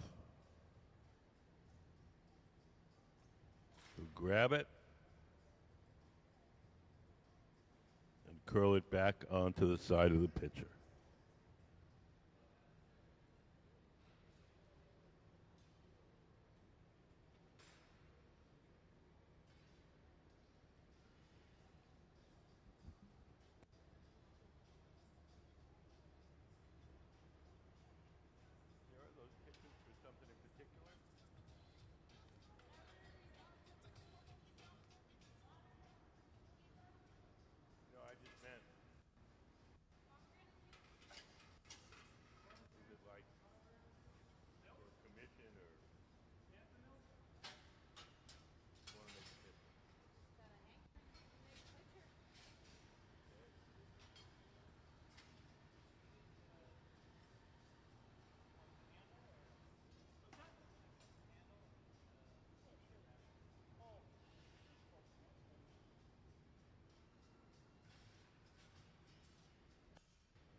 Everything that we make here has to be cooled slowly or it'll break. So we'll take it off the metal rod. We'll place it in an oven called the annealer, where it'll be cooled slowly overnight. If we just put this on the table and let it cool on its own, it would cool too quickly and it would break. The new globs of glass to get put on the thing to start glowing with it, is it just like molten kept in that other oven? Or? Yeah. Can we put up the furnace diagram? So the glass furnaces are the ones with the doors closed. There's two of them. That's what they look like inside. So inside, it's the glass in the. It's not a chunk. It's molten. It's like honey in there. So they dip the pipe in there. It's like dipping into a jar of honey. They dip it in, twirl it around. A little bit sticks to the end, and they blow, and it blows up like a balloon.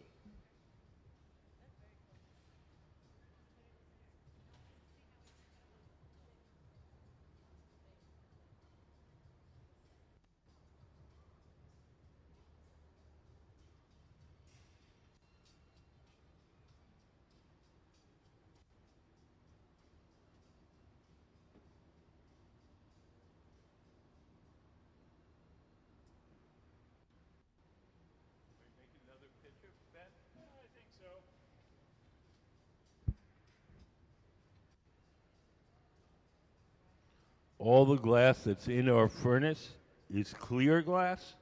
It has no color. The orange color that you're seeing while we're working is the glow from the heat.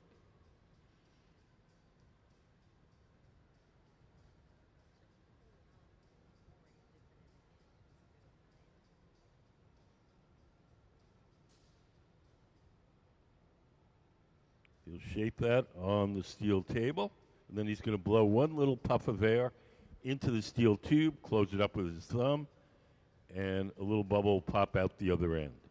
Keep your eye on the glass, and you can see the little bubble pop out. That's how we start almost every hollow object that we make.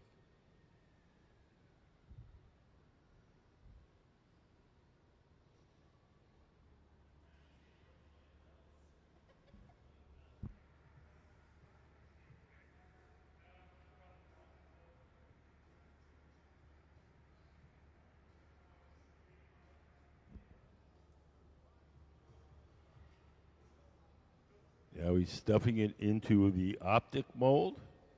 We put up the optic mold drawing.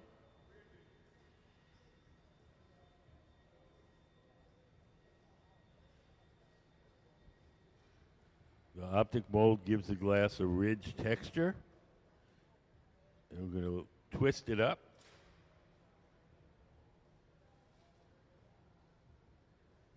So that the ridges spiral around the glass instead of going straight up and down.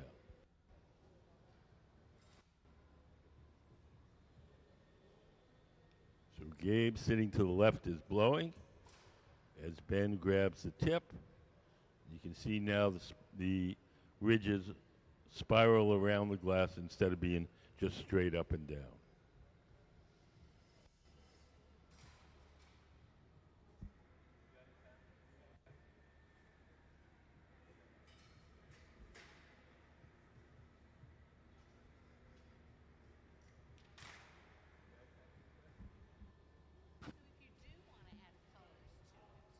We blow a bubble of clear glass from the furnace, heat up a chunk of colored glass, and then we coat that clear bubble with the colored glass. So some of these up here that have the layers of black and white and then white and I'm just looking. There's a bunch of rods of colored glass called cane.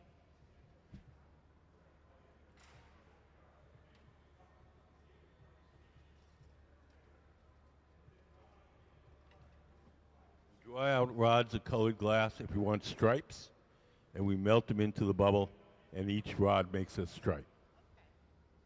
So you melt them into the bubble, you don't pull it out of That's a lot of A lot of what? Well, it's a lot of layers. I mean, that's a lot. Yeah, no, those are pretty fancy up there. They're made. Those pieces on the balcony are made by a very famous Italian glassblower, Lino Tagliapietro. He was here as our visiting artist. Okay, yeah, I see Maestro in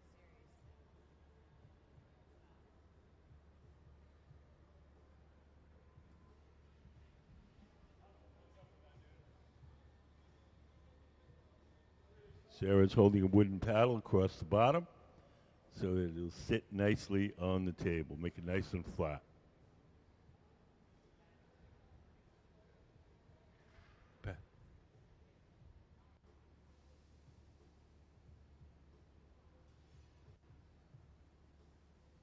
So next thing we're going to do is transfer that bubble from the rod it's on now, the blowpipe, to a second steel rod called the punty. Sarah is preparing the punty. Sarah to the right. She's coated the end of that steel rod with a little bit of molten glass. That'll make it sticky. And we'll stick it onto the bottom of the pitcher, and then we'll break the pitcher away from the original pipe.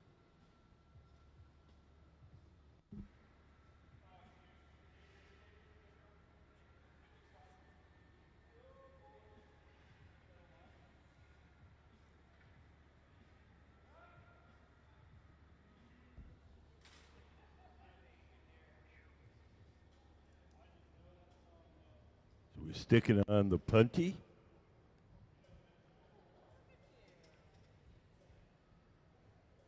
And now we'll break the glass away from the original pipe. So now it's held from the bottom. The top is exposed. The top can now be heated and shaped.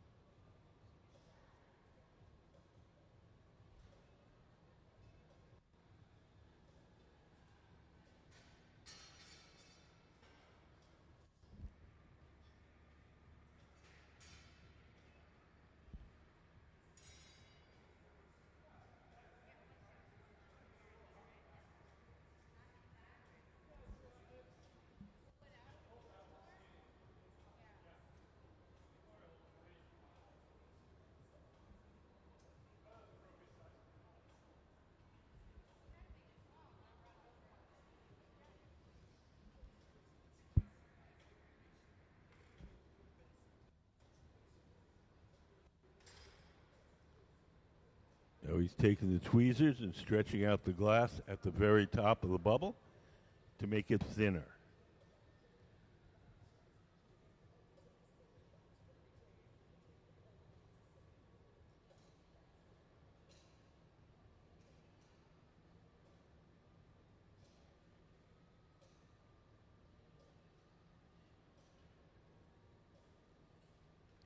You take his shears and cut off some of that thicker glass.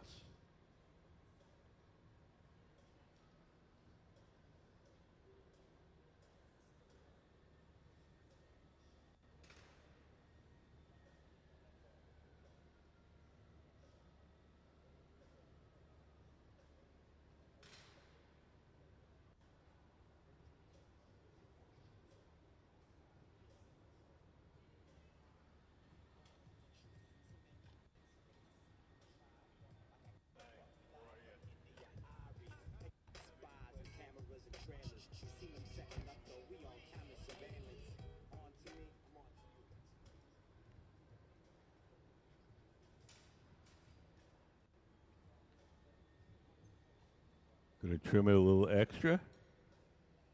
Make a kind of angled opening at the top.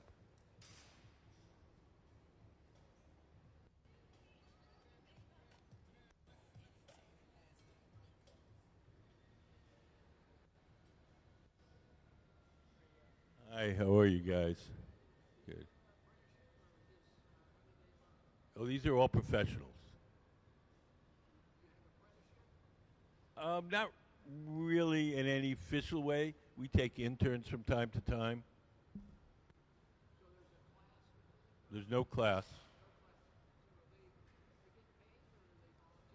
Oh no, they get paid. They're professional craftsmen. Ben? No. Well, we take interns from time to time, but there's no official. Uh, yeah. What? Don't you get paid? So there you go. You go to work, you get paid. We go to work, we get paid.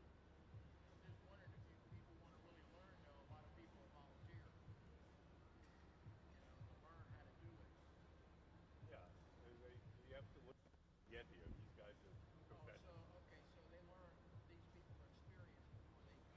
Yeah. Ben's been blowing glass for 30 years. Gabe 29. Sarah 24 years.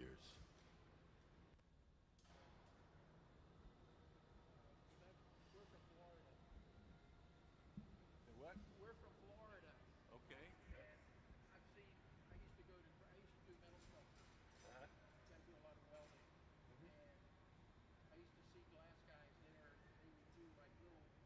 Uh-huh. Yes.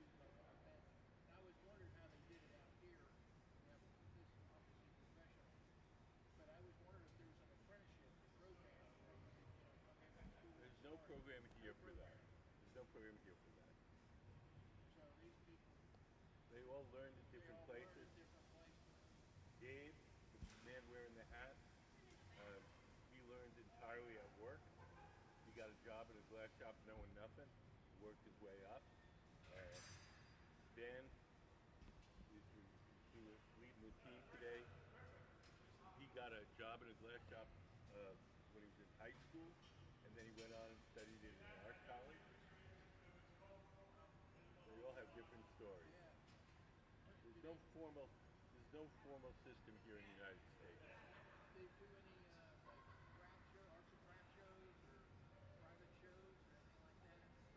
No, no. These guys work for the museum.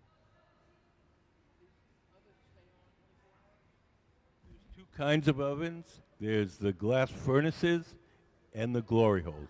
The glory holes are the round ovens with the doors open. Those are only on during the working day. The glass furnaces are the machines where the doors are closed. We put up the glass furnace diagram. So if you look up on the big screen, that's what that looks like inside. There's a big ceramic tank with 1,000 pounds of molten glass in it. No, we use the glass that we use is different than the glass that's in bottles.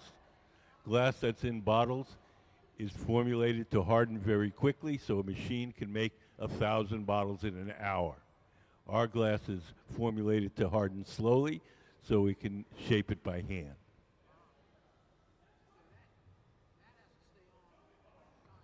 Yeah, the furnaces are on 24/7. The glory holes are on only during the working day. Natural gas, yeah. Natural gas, no. Natural gas.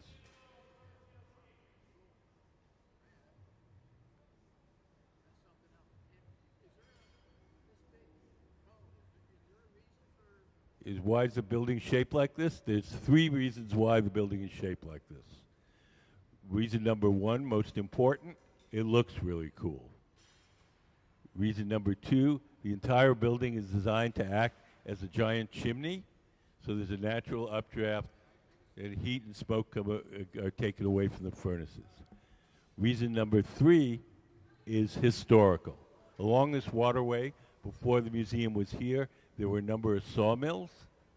The sawmills had big cone-shaped metal outbuildings where they burned the waste wood from the sawmills for power. When the architect Arthur Erickson saw old pictures of this waterway, he saw all these big cone-shaped buildings, and that's what gave him the idea to make the building in this shape. Hmm.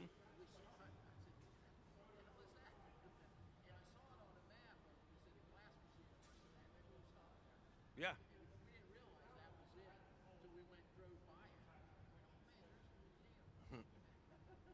Yeah, no, it's an unusual building. 20, almost 23 years. Almost. I think in July is when we opened. Nope. Private nonprofit.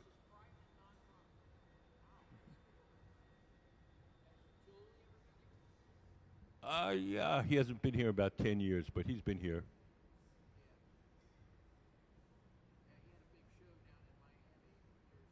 Mm-hmm. Uh,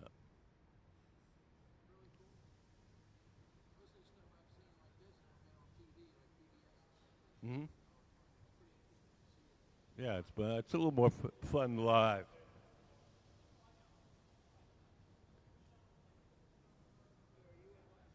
I used to be. Yep. Nope. No, just my interest changed. It is, but that's not why I stopped doing it. Oh, I would say my interest changed. I became a glass painter, enameling on glass rather than blowing glass.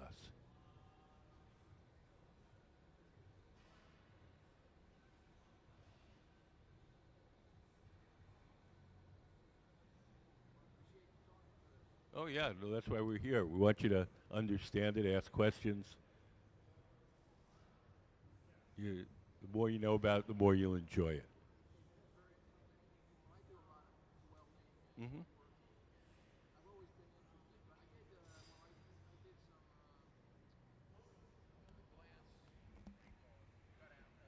Stained glass.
Some things are quick.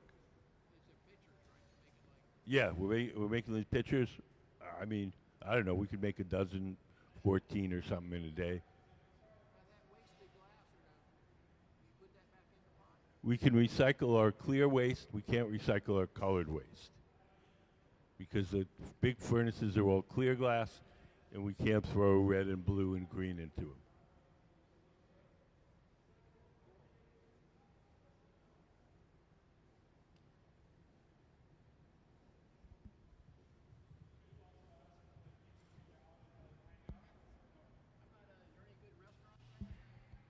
Not really. I mean, there's a bunch of okay places, but nothing great.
So now Sarah, to the right, is preparing a second bubble. We're going to use the second bubble to make the handle of the pitcher. Pitcher.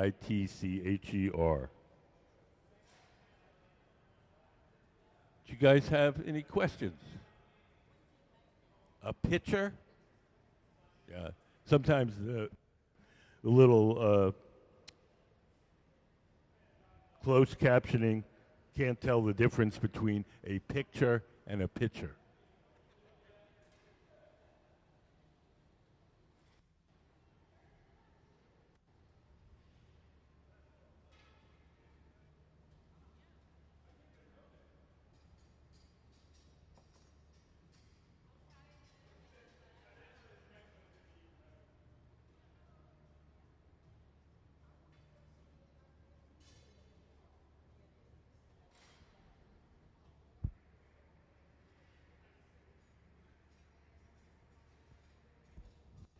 So now to the right, Sarah's going over to the furnace. She's going to get a little glass on the end of her pipe, and she's going to make a second bubble.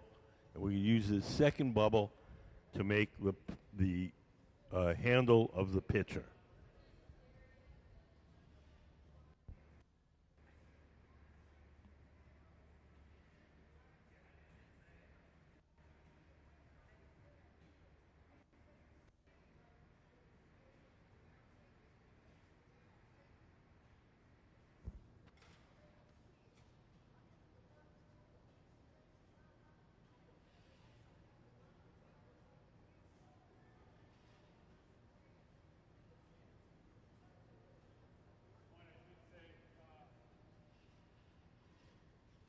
Sarah's going to get her bubble really hot and soft.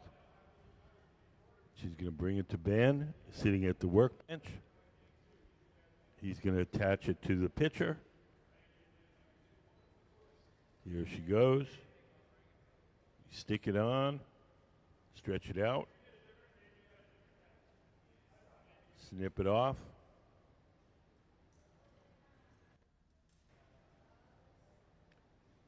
Swing it a little to make it longer. Grab it with the tweezers, curl it under, and attach it at the top.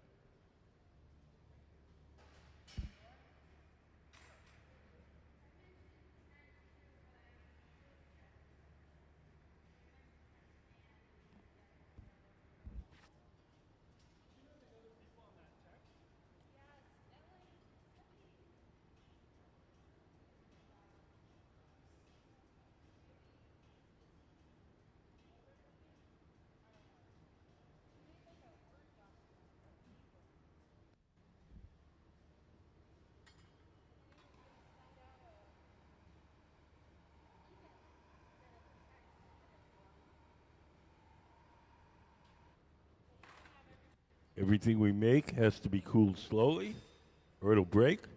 The slow cooling process is called annealing. So we're going to take the pitcher off the metal rod. We'll place it in an oven called the annealer. And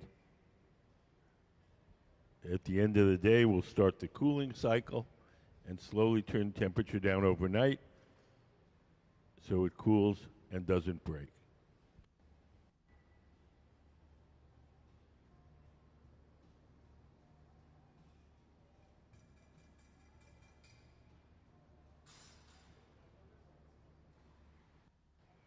We'll melt the little spot we broke it off so it's not sharp. And into the annealing oven to cool slowly overnight.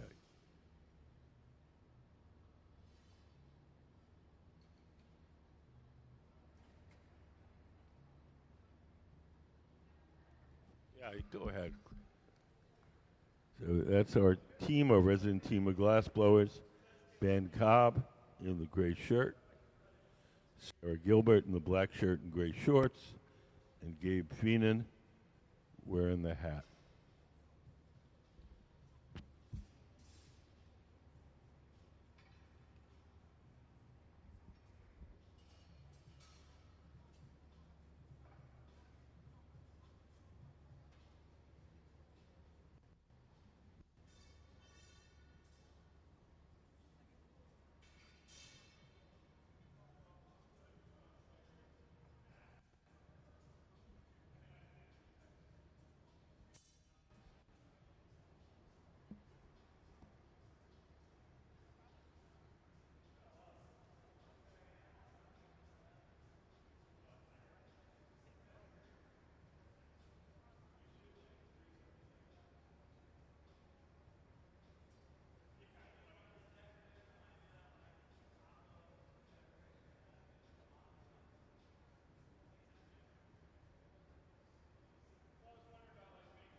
So we've switched to making goblets.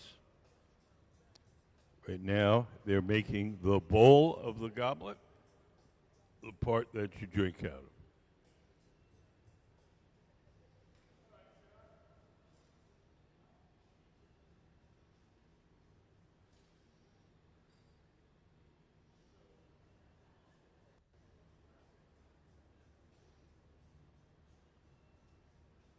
We're going to add some little decorative bumps. We call them prunts, Prunts.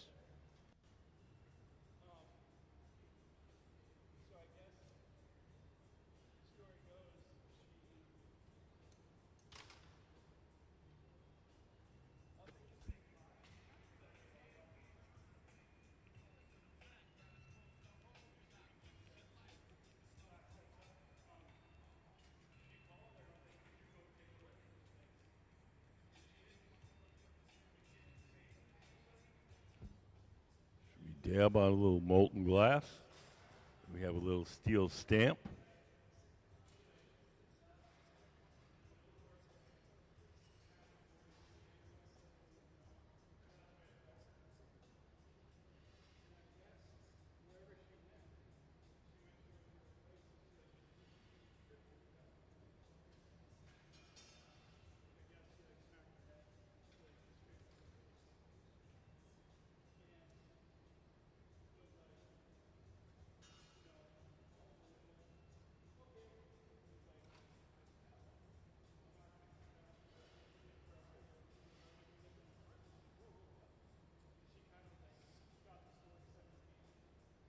Sarah's getting a little glass out of the furnace. We wind on a little dab.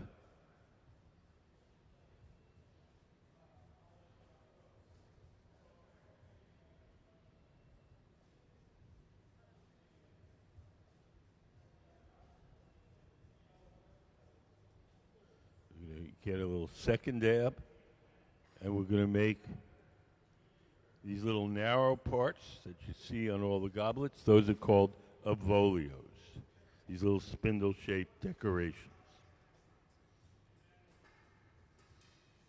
Do you guys have any questions?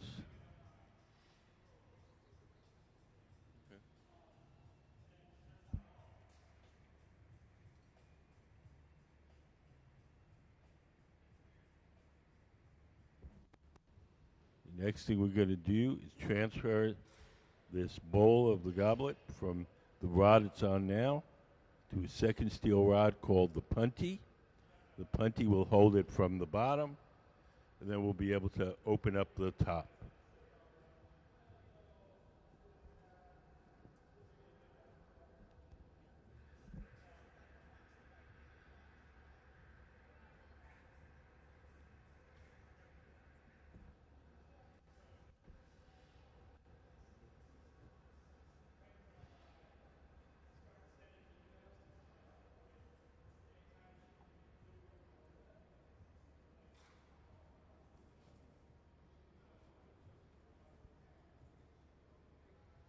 Attach the punty. When you feel that bond is strong enough, we'll break the glass away from the original pipe.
We're going to trim off a little bit of the thick glass at the top.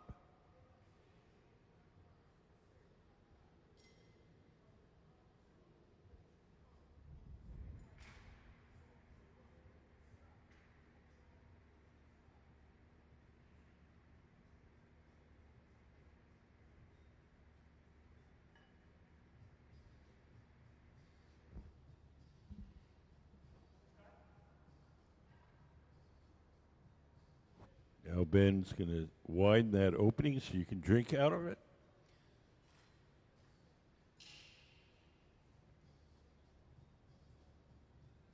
Add a little decorative stripe.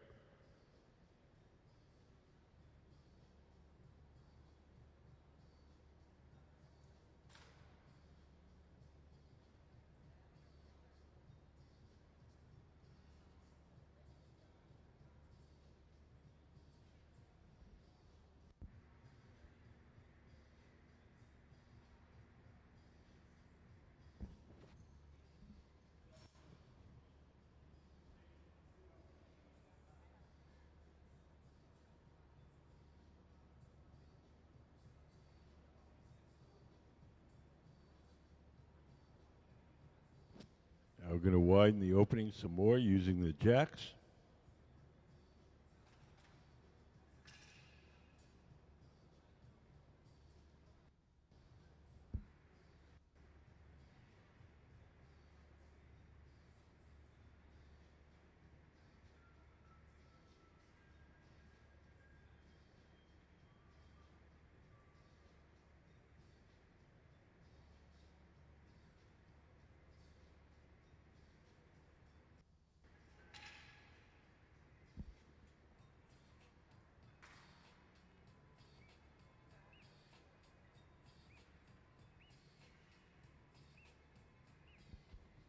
So the bowl of the goblet is pretty much done.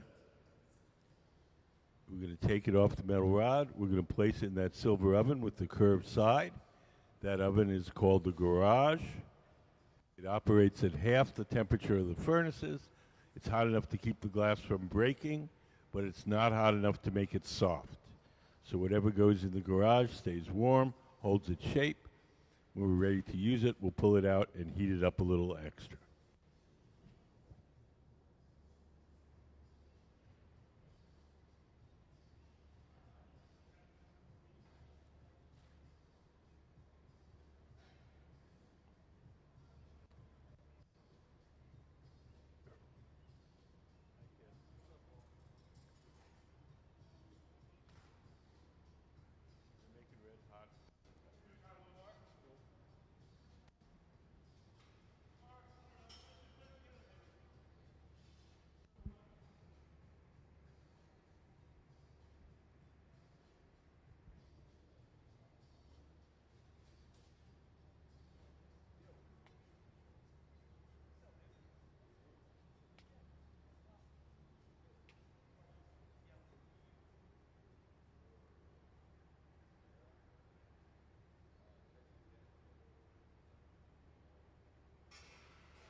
We're rolling the glass in a little powdered colored glass, and then we're going to melt it onto the surface.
We're going to blow that into a mold.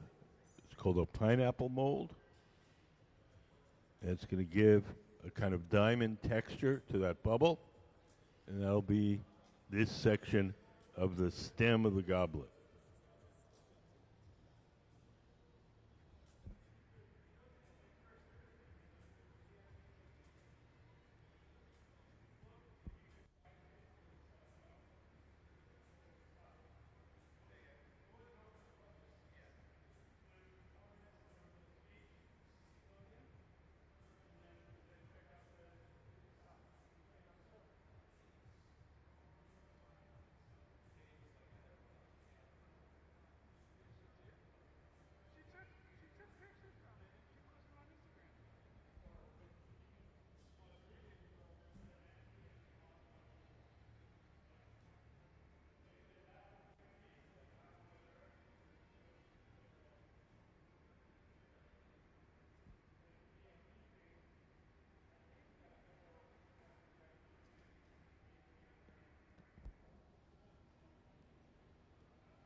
We're making a little spindle shape underneath the bubble. And that'll be this part right here. So we're building up the stem. Then we're going to add the foot. Then we're going to take a bowl from the garage and stick it on top.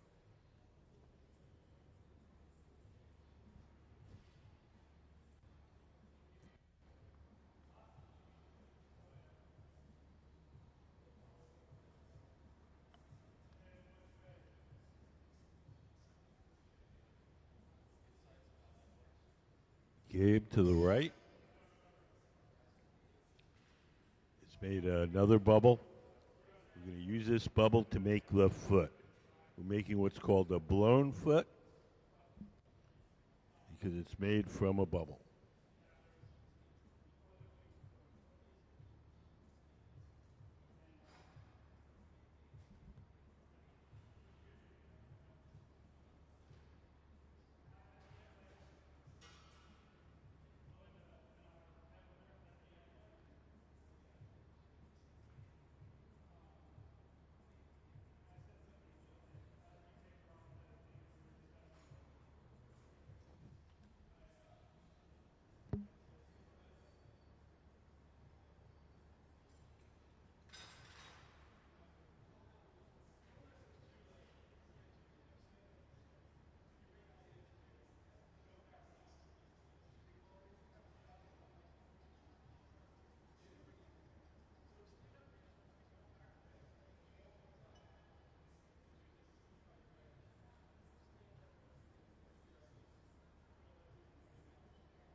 Sarah's holding a wooden paddle across the bottom.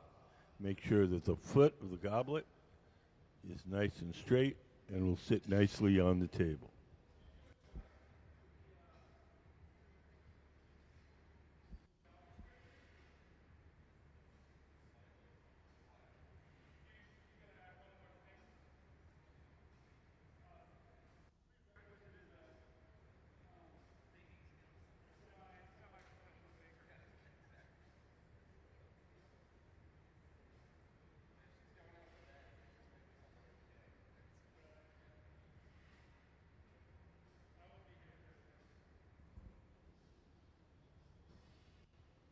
Sarah is preparing the punty. Sarah to the right side. We're going to transfer the stem and the foot to Sarah's steel rod, the punty, P-U-N-T-Y. The glass away from the original pipe.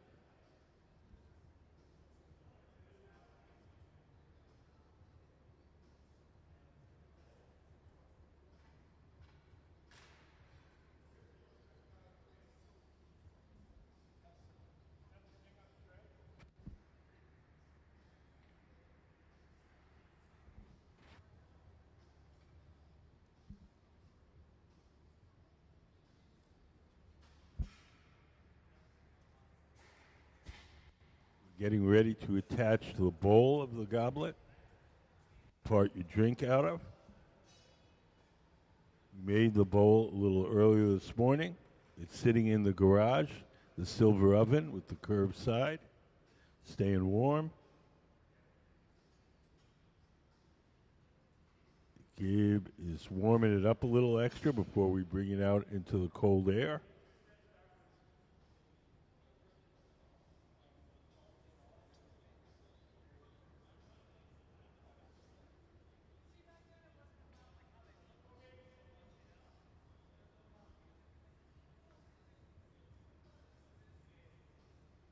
Sarah's going to come over with a little dab of molten glass,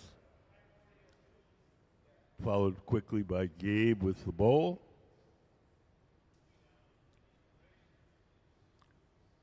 We'll tap the steel rod just lightly and it'll release.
Okay, that concludes our demonstrations for this morning. We're going to take an hour lunch. If anybody has any questions before I go to lunch, I'd be happy to answer them. If not, enjoy your lunch. See you guys in an hour.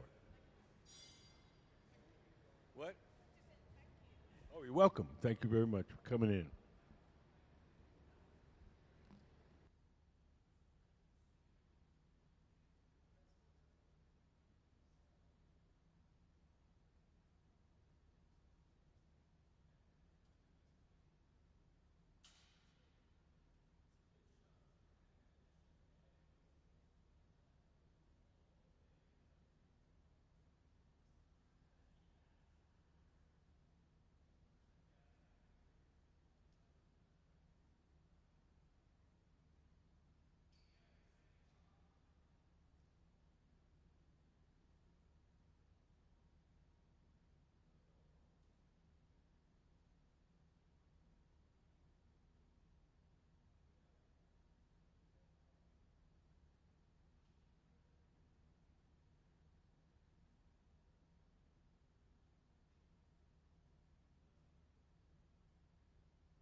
welcome into the Museum of Glass Hot Shop.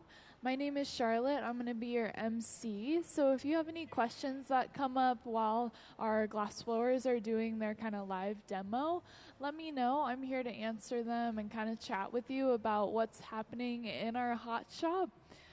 Today's been a pretty relaxed day. We are working on some goblets for Red Hot. So you can see some examples of goblets over there. And then if we could actually play the slideshow of all of our previous goblets, that would be awesome. So we can kind of showcase what we've made in the past here at the museum. You'll also see some of them come with a kind of little matching decanter as well. So this is a really fun kind of annual thing that we do every year, where we design a goblet and a matching decanter that then go on auction. So it's really fun. And so we're going to be working on some of those goblets for you today.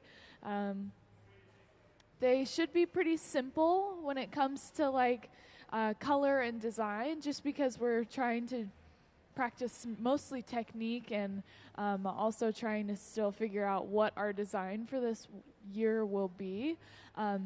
So you'll be able to see kind of the process, what it takes to make a goblet, how something so delicate and dainty is actually very challenging. It's one of the most notable, difficult techniques out there. So it takes a lot of practice for them to be able to get it.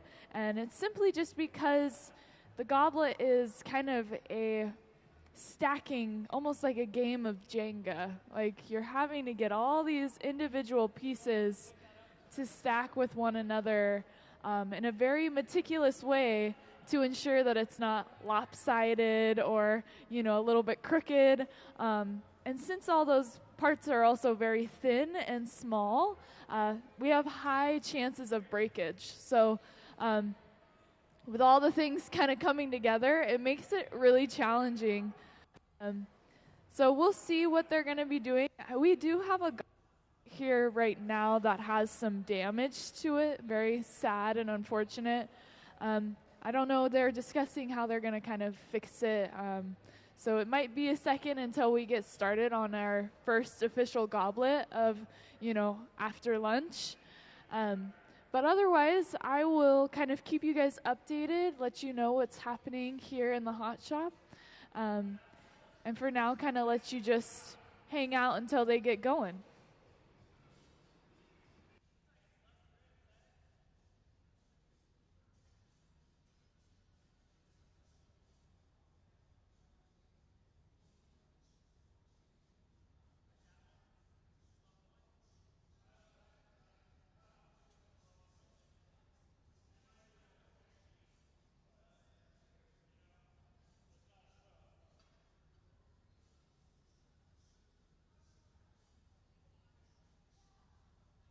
A really good question that I'm getting is, how do we kind of power everything that you're seeing? We use natural gas. Yes, so the big, huge kind of glowing furnace here, what we call the glory hole, it is run by natural gas. And yes, that is the actual term for it. It's always been that way.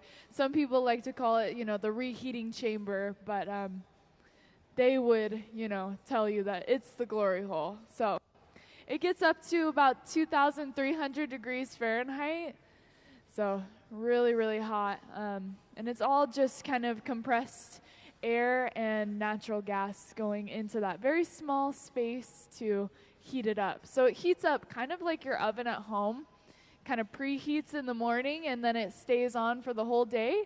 And at the end of the day, we turn it off, and then it slowly cools down.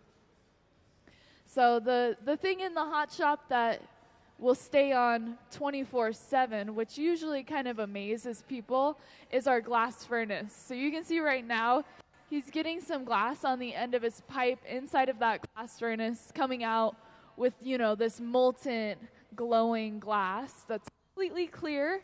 Of course, right now, it looks like it has some sort of color to it just because of how hot it is. But those don't turn off. So our glass furnaces run 24/7, and they hold about 1,000 pounds of hot molten glass.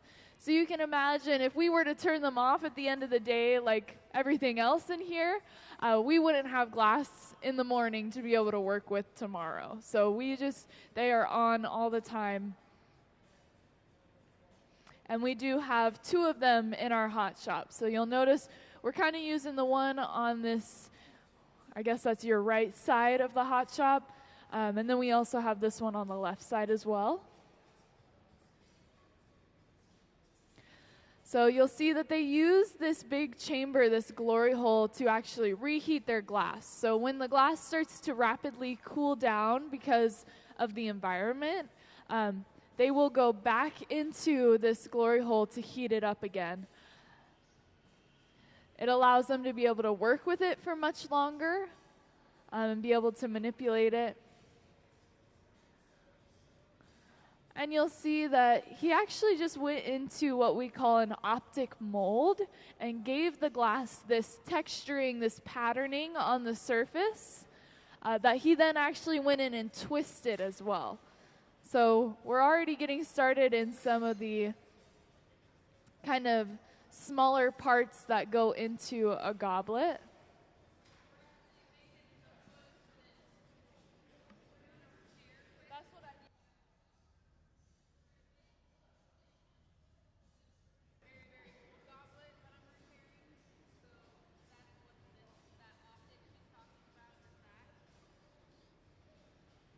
Yeah, so like I had said, we aren't starting on a full goblet yet because we do want to repair this one, which is really beautiful.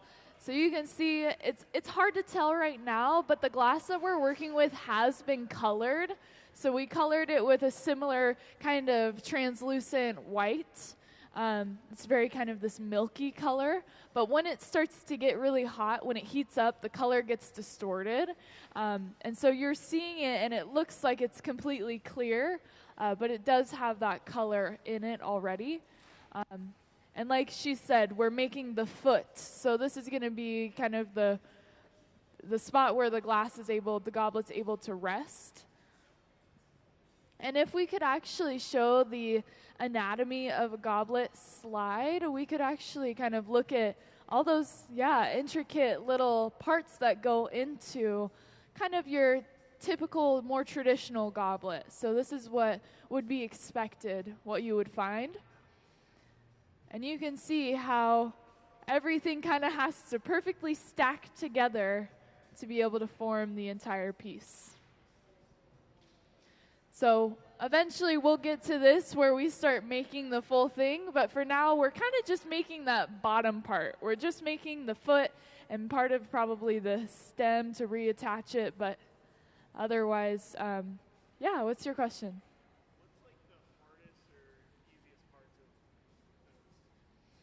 What's like the hardest or easiest parts of The hardest or easiest parts? So I would say, we're working with very thin glass, so when they're making the goblets, part of what makes it so challenging is that the glass is really thin, and so it doesn't stay like quite as hot for as long, so it does cool really quickly, and managing your heat is really difficult. So your glass is super thin and your heat is going away really quick, so usually what ends up happening is just cracking, or you're trying to attach a new piece on and it doesn't stick, right? And then it falls to the ground, or the whole thing sometimes will just come off of the pipe because it's gotten too cold. Okay. So the other thing is that, I don't know if you saw it on the slide, there's that little joint piece. Yeah, exactly. So that's the avolio. And basically that tends to be the most challenging element to add. So I would say it makes it really difficult because of how thin the glass is and how cold it can get. And then the most difficult part to add is that little joint connector. So there's really nothing easy about it. I would say there's not much that we could say is very easy.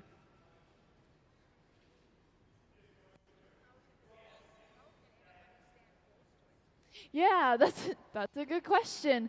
So the doors that are kind of like in front of our glory hole do hold a lot of the heat in. So the outside of that glory hole is really hot. By no means is it, comfortable. But you also start to get kind of this immunity. There's a kind of a period of time where it's really uncomfortable, really painful, and then you start to kind of get used to it. But it's still really hot outside. That whole space out there, it feels like inferno. It's not very easy to stand in front of.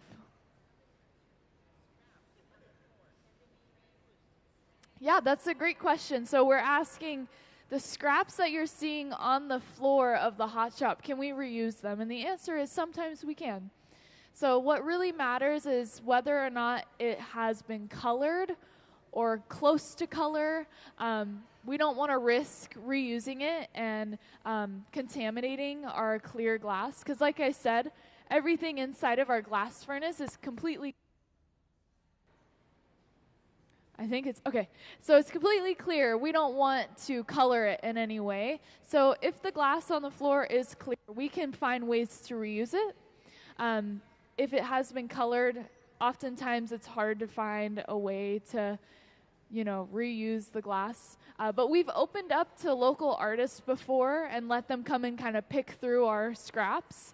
And then they can actually recycle it and make it into new artwork, which is really pretty amazing.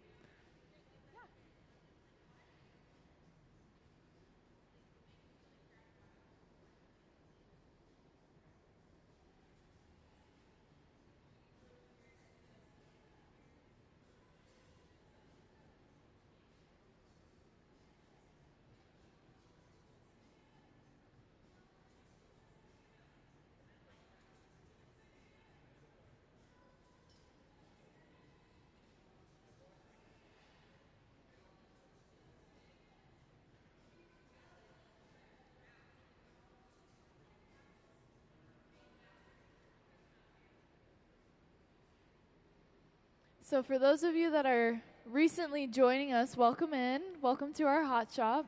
We're working on goblets today. So we're making some goblets for Red Hot. You can see some on display here just to give you an idea of what goes into making a goblet. But these, of course, are not like finished ones that we're going to be using for Red Hot. These are just kind of, our little tester designs and previous ones that they've made before. They've been working on a replacement for this older goblet that has a broken foot. So the foot is cracked. And so they've been working on replacing it, making a new one that can get put onto it. So we haven't actually started on making a full goblet just yet, but we're seeing kind of the beginning of the process of, what it takes to make just the foot of the goblet, and then all these other steps kind of come afterwards or in between. So I'll be here to kind of talk to you through all these processes that they're doing, and if you have any questions, let me know.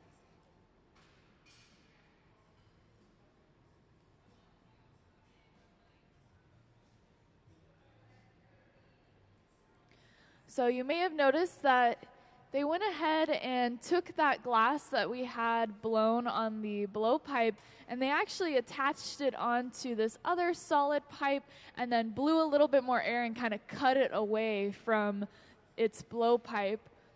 And now he's starting to, separate it and then break it apart so that we can actually get to the inside of that bubble so that he can actually fan it open and create that foot. So we can't just take the bubble and open it up. We have to actually kind of break some of it off so that we can then get into the inside of the glass.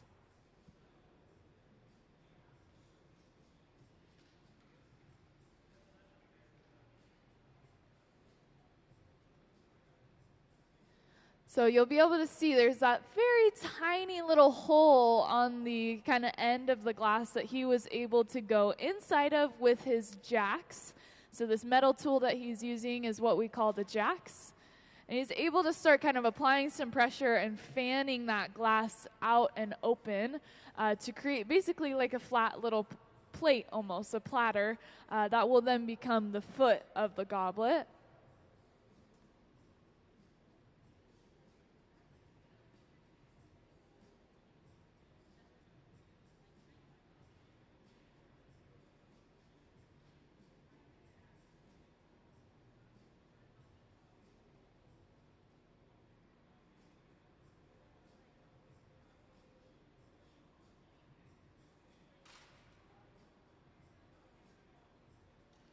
And you'll see for a moment we actually have some pre-made measurements because we want to get it as close to the original as we can. Of course, handmade glass is always going to be a challenge to get, kind of copy and paste the same every single time. But with practice and also the proper measurements, we are able to get very similar results almost every single time. So you can see how he uses that metal measurer to actually check if it's up to the correct size that we need to be able to be a close copy to the one that is broken on the goblet that we're trying to replace. So we're going to go ahead and get ready to break it off of the pipe now. This is definitely a little bit of a high intensity moment because we want to make sure that it breaks off into the little metal plate that we have so that we can put it away. And so very gently, he's going to tap on the pipe to actually send those vibrations through and encourage the glass to break in the correct location. And off into the annealer it will go, where it will safely cool down. So this is usually overnight, like a 12-hour period of time. It's a controlled environment where the glass can cool slowly. So it starts at about almost 1,000 degrees Fahrenheit and slowly ticks down until it reaches that room temperature.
So I just want to point out, we're going into this furnace right now. This is what we call the glass furnace. Again, for those of you that maybe weren't here when we talked about it, this is where, everything begins. Without the glass furnace, we wouldn't be able to do glass blowing.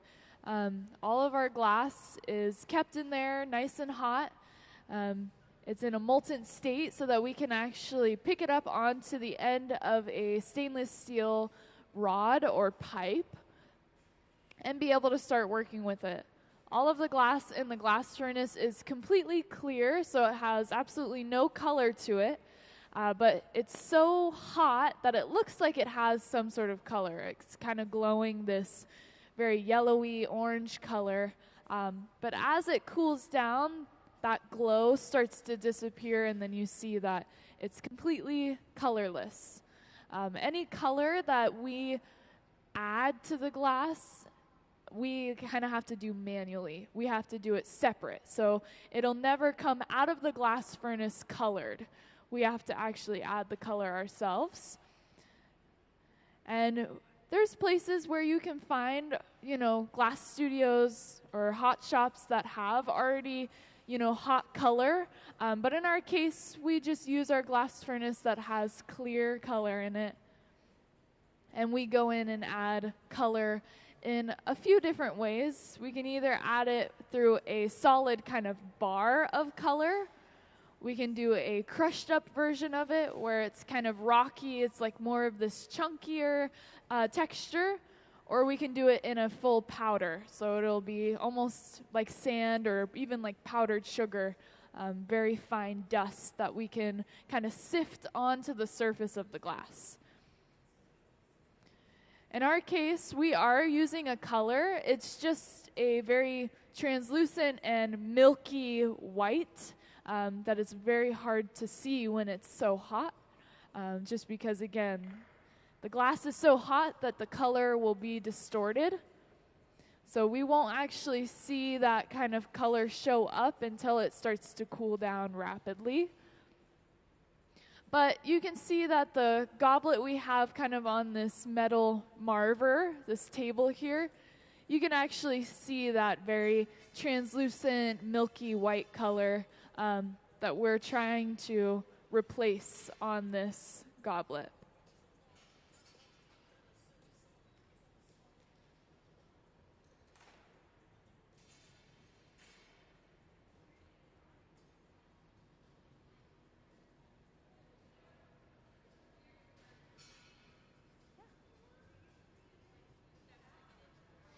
Yeah, so that's a great question. We were talking about it a little earlier, that if the glass is completely clear, because like I was saying, we don't use any hot color, and we don't want to contaminate any of the clear glass in our glass furnace. So if the glass on the floor is completely clear, we can reuse it. But if it's been colored or if it's been close to color, there's too much risk of contaminating our clear glass. So sometimes we'll have local, like small artists come and pick through it, and then they can use it for their own artwork.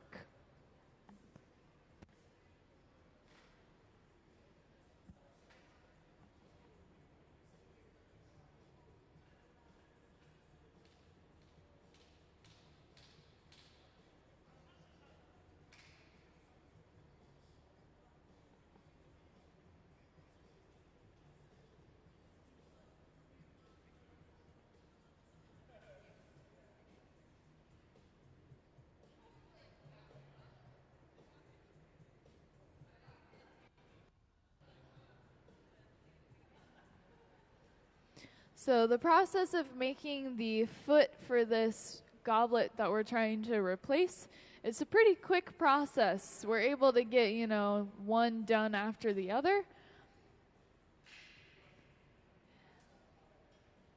And again, you can see how they're able to actually compare the two to make sure that our size is good.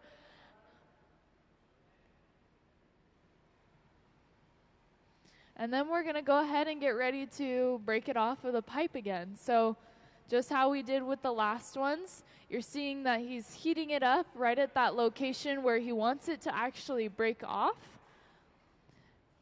He's going to give it one last flash in our glory hole just to make sure that the glass isn't getting too cold, trying to give it that last heat before we put it away. And then with the shears, basically these scissors that we can use for glass, he's going to kind of chomp at it, trying to get it to get ready to be broken off. And then the tapping on the pipe is just sending those vibrations through and trying to encourage the glass to break. So that's the third foot that we've made to be a replacement on this goblet that has a slight break on the foot.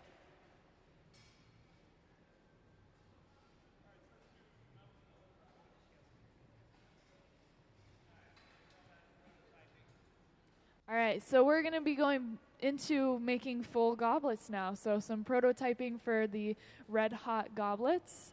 So we'll be able to see more than just the foot being made. We'll be able to see all of the parts and components, and then watching them actually get put together to create a finished piece.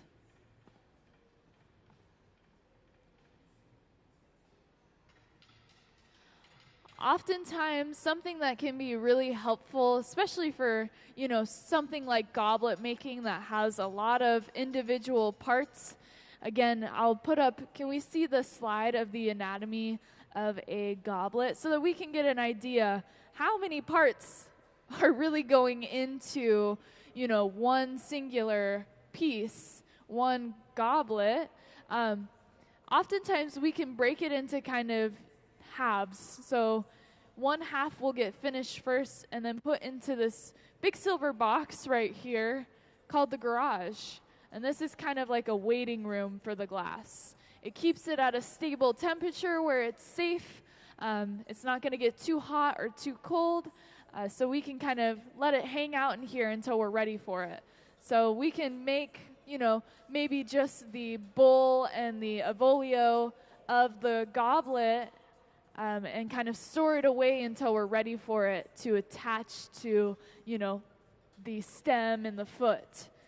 So we can kind of break it up a little bit to make sure that we have, the best outcome, and the least amount of risk of any of it breaking.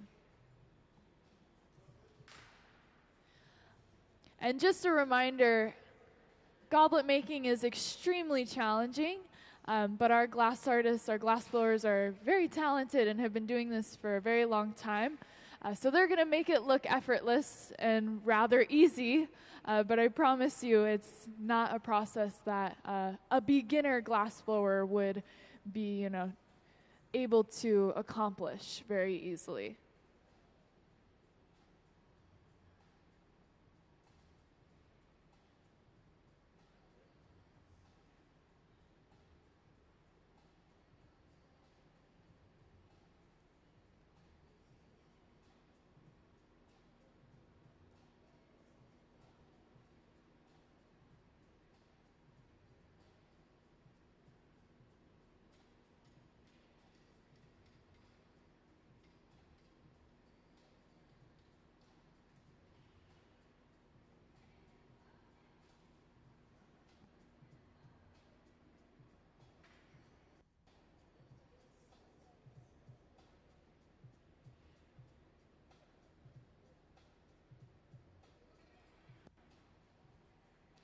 So you'll notice that we have some clear glass on the end of a blowpipe. We know that it's on a blowpipe because one of the glass blowers is sitting on the opposite end of the pipe and is blowing his breath into the glass to actually expand and change the size of the glass.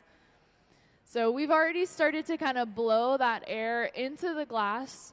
I'm assuming from the size of it that we are working on the actual bowl, or what you would call kind of like the cup of the goblet.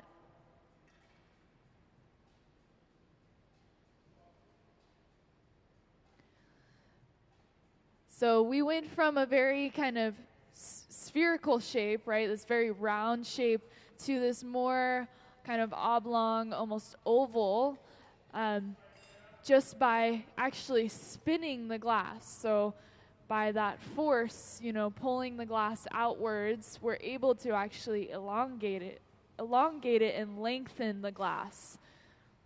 So taking it from, a round circle and stretching it basically.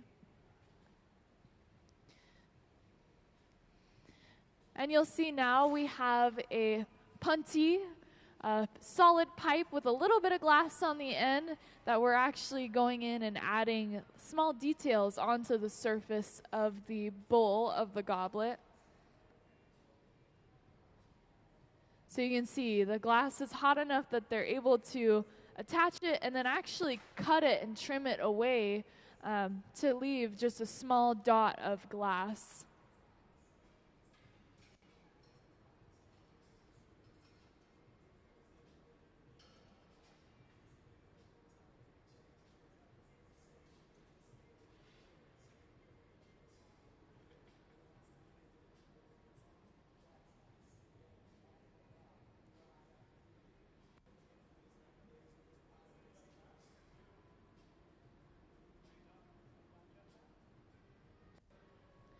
So those little kind of dollops of glass that we added are very similar to kind of what was done to these ones down here, that you can see the little dollops of the red that then actually got stamped with something to create more texture on them. So very similar. If you want to see kind of an example of how those little dots will turn out.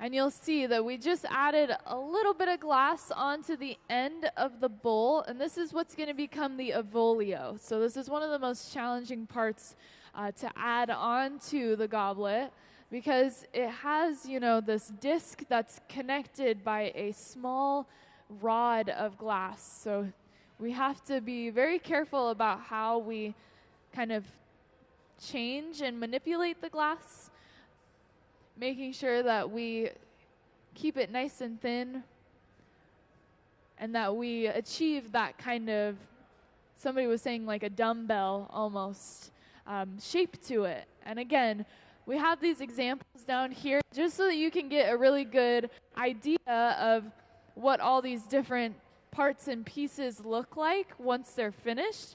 And so that avolio is what connects the actual bowl of the goblet to the stem or the optic ball. It performs kind of a role of like being a joint between the two. It's definitely not easy to achieve. But you'll see that we've gotten a new pipe, and we're going to actually transfer onto this new pipe now. So we're going to go ahead and break our glass off. You can see how gentle they are with every movement. Because the glass is so thin, it's very delicate. They are going to be moving very slowly and very carefully to make sure that there's no risk of anything breaking or falling off of the pipe.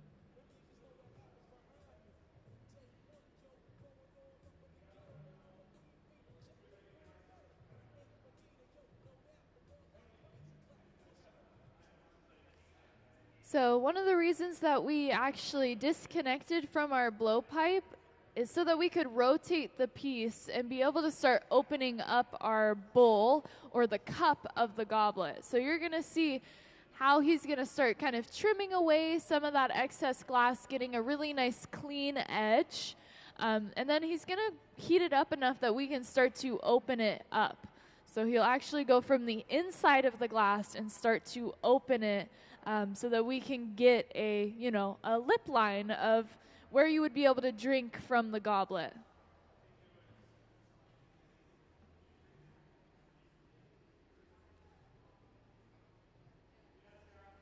So applying that little bit of pressure from the inside of the glass. And then something really fun we're going to do is a lip wrap. So we're actually coming in with a secondary kind of color, and you can see how they are delicately wrapping it around that lip line so that we can create even more interest and kind of eye-catching parts of the goblet by adding this color around the entire rim of the glass.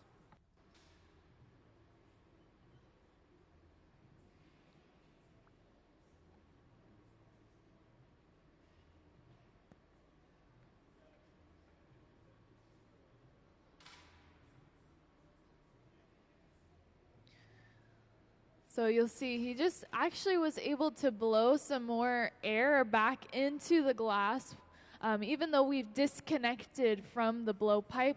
We can do this by using that tool that we call the Sophietta, and it allows us to blow that air back into the glass and reinflate that kind of front half of it to make sure that when we start to open it up, we actually get the desired shape that we're looking for.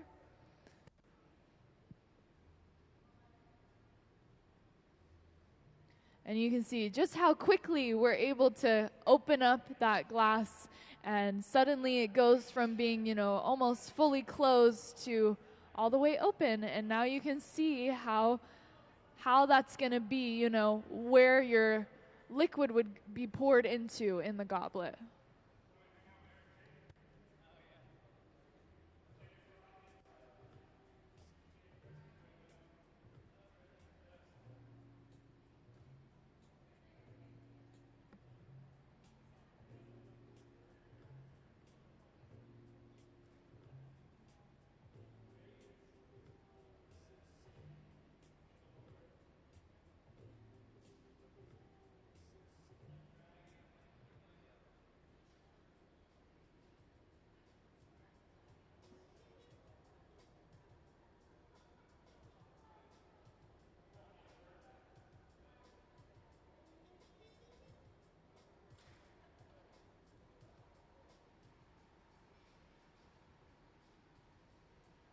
All right, so we have finished basically the first half of the goblet.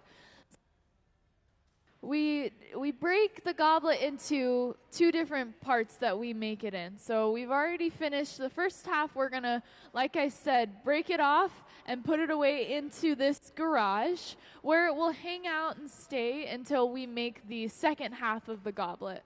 And that's going to be including the optic ball, the stem, and the foot. So once we have those three other components ready, we will then bring the bowl back out and attach it on.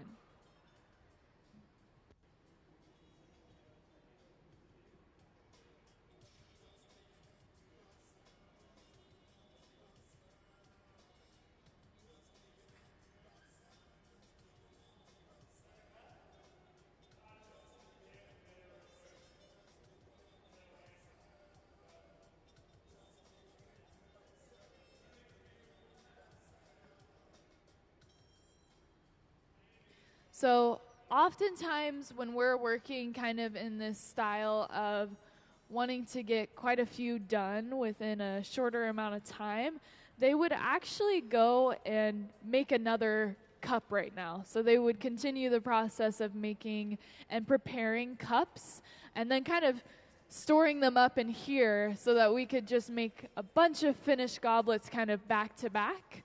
But he's decided that he's going to actually finish the entire goblet now by making that, you know, second half of the, you know, stem and the foot and the optic ball if we choose to have one or not. Sometimes we don't even include one. Again, this is just prototyping, so we might remove certain elements or we might add extra elements. Just to see, you know, what it looks like and if it's what we want our design to look like for this year. But we will be able to see that cup get finished and turned into a full goblet, which usually we don't do. Usually we would just continue making a bunch of cups and then we'd make, you know, 5 goblets all at once.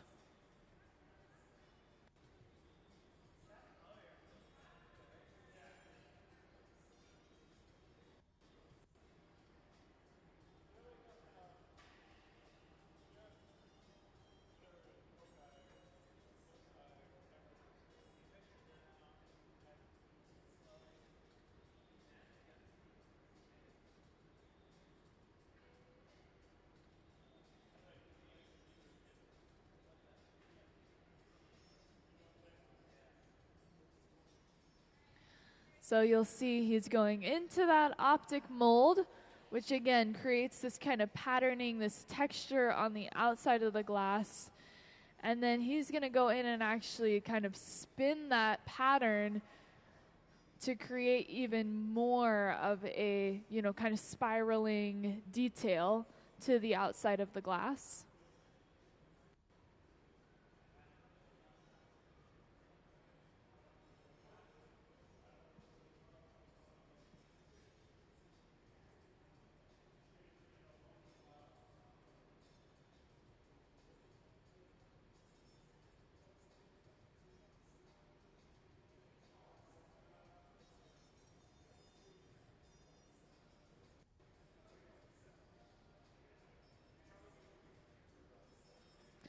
Alrighty, so there you have it. There's our optic ball that I keep kind of talking about. It's already finished. It happens pretty quick. And now we're going in and we're just adding this disc of glass that's going to be the separation between the optic ball and the stem.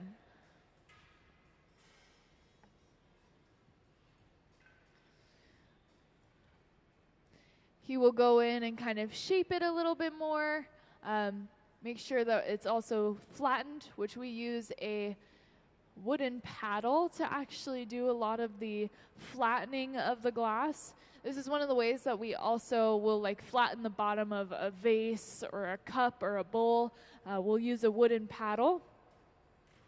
And then meanwhile, one of our other glass blowers is starting to prepare the stem.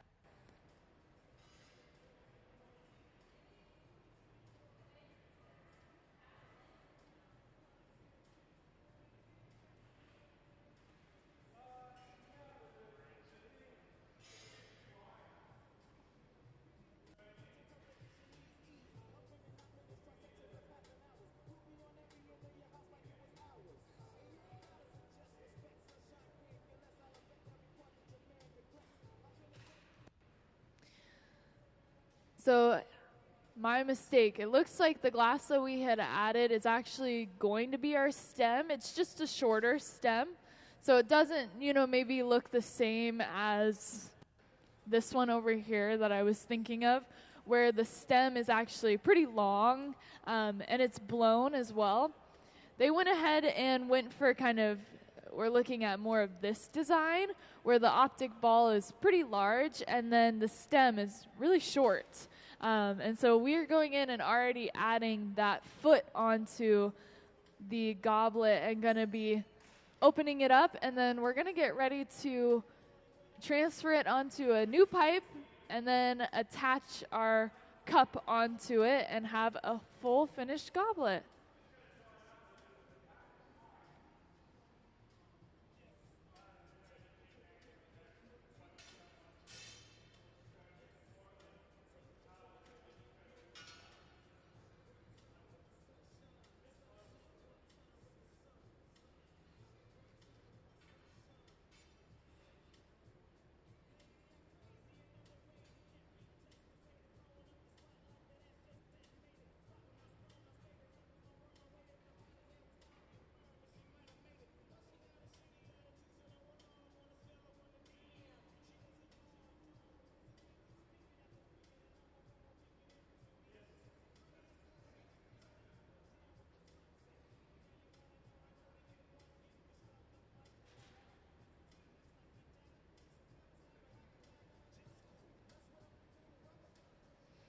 And this is pretty exciting. So if you remember, when we were working on the cup of the goblet, we did a lip wrap with a secondary color and added that detail onto the rim of the goblet by creating a new color.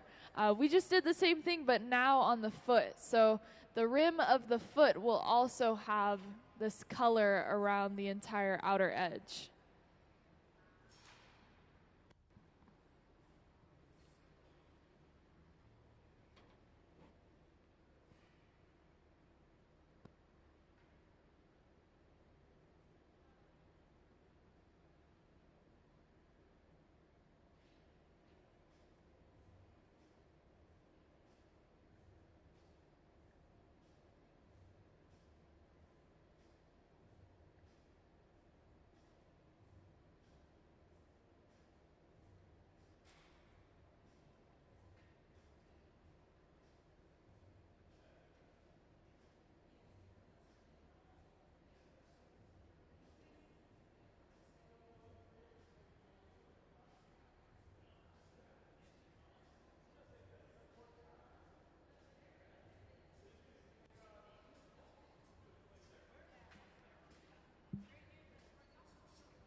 So right now, while the glass is still a little bit hot, you can actually see where that other color is, just because it's glowing a very orangey color compared to the rest. Of course, now that I say that, it's already started to cool down. And so now we're starting to see the actual color that it is showing up a lot more. This very kind of darker, maybe a blue, could be a purple, could even be like a black. It's definitely always hard to tell until, you know, the piece is sitting in front of us and we're able to actually touch it, is when we start to really see those true colors show up.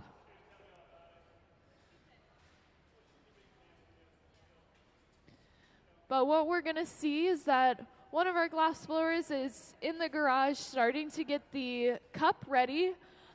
Meanwhile, they are going to be transferring this entire stem, foot, optic ball, all of it's going to get transferred onto a new pipe so that it's rotated, so that now we can add the cup to the end that is currently connected to the pipe.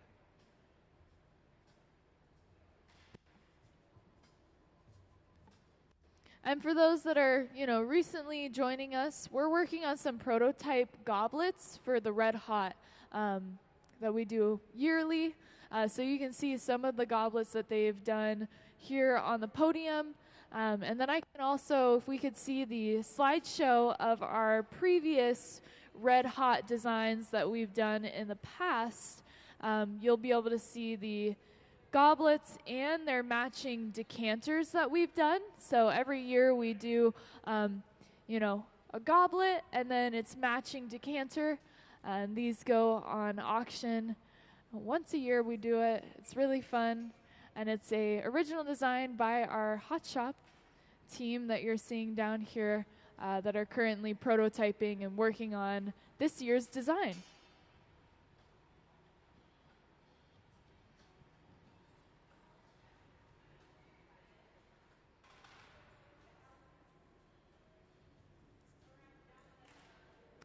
So while we were kind of talking about Red Hot and the auction, we went ahead and transferred onto that new pipe.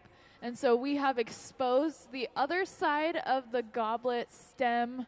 And we're going to be able to attach that cup that we already have finished and ready to go.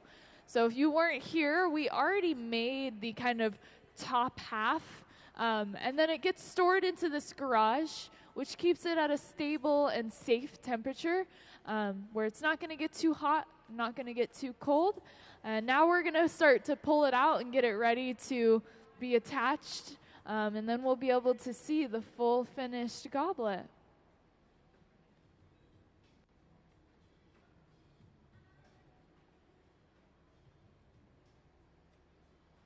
So a little bit of hot glass is what we're adding now. It kind of performs as like a glue. So we're able to now stick and attach that cup.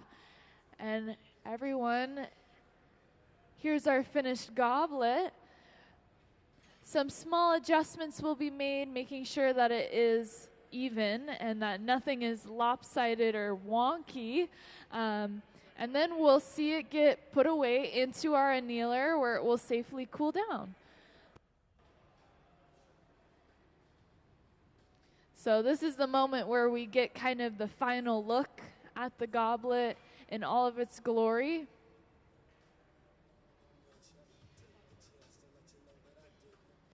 And the other thing is that now we're starting to see the differences in color that we used. So the optic ball is very much a different color than, you know, the color that we used for the lip wrap and the wrap on the foot. So you can see there's kind of this really dark, almost black color on the rims.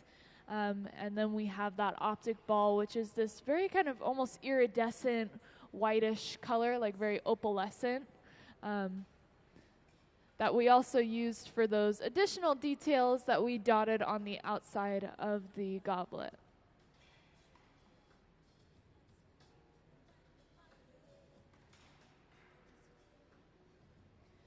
So this is the part where we get ready to break it off. We're going to apply a little bit of water to that spot where we want it to break and then tapping it off and carrying it off and away. Let's give them a round of applause.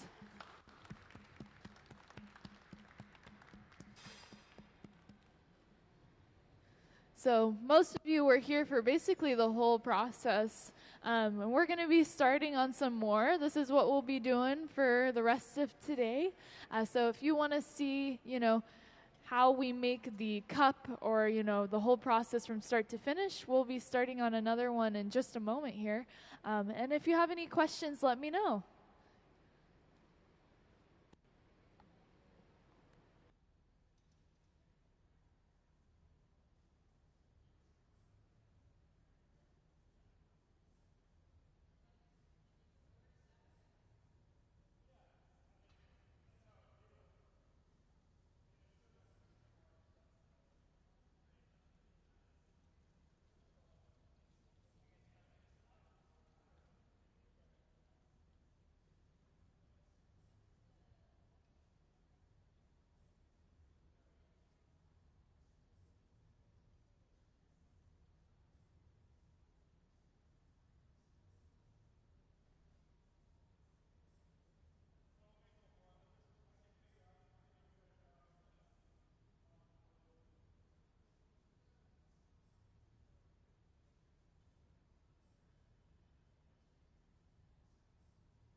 All right, so we have already begun the process on our cup or the bowl of the goblet. You can see that we just added some little details on the outside of the goblet by coming in with a little bit of glass on the end of a solid pipe that had been colored. And then after it had been added to the cup of the goblet, we actually stamped it to create, an image or some sort of pattern or texture in it as well. And if you want to see that, you can actually see it on these guys down here. We actually can get an idea of what that stamp actually did. It almost looks like a wax seal. That's kind of what it reminds me of, because it just stamps it and creates that texturing, creates that kind of imaging on the glass after they added it. So again, for those of you that are joining us, we are working on some prototypes for the annual Red Hot goblets that we make. So if we could show the slideshow of the previous years and the designs that we've done, you can see the goblet and its matching decanter that was made alongside it. We do this every year. It's in September, I believe. And it's an auction that we do. We make like 50 goblets that go on auction. And yeah, so this is just us kind of practicing and figuring out what we want it to look like this year while we have, the time. They always try to get started on it pretty early in the year to make sure that the design is exactly how they want it to be, and so that they have enough time to kind of make, 50 perfect goblets. But yeah, so there's some of our previous designs. Very, very beautiful. And this year's definitely will not be short of it. It'll be its own unique design, different from any of the other years that have previously been done. And we have some of these just on display up here for you to see kind of all the different elements and parts that go into making a goblet, right? It definitely looks very easy and simple, and that's just because they are, very practiced at this and very talented. They've been doing this for many, many years. So they make the art of goblet making look very easy, when in fact it definitely is not. It's one of the most challenging techniques in glass blowing, to be able to stack all these different intricate parts on top of one another.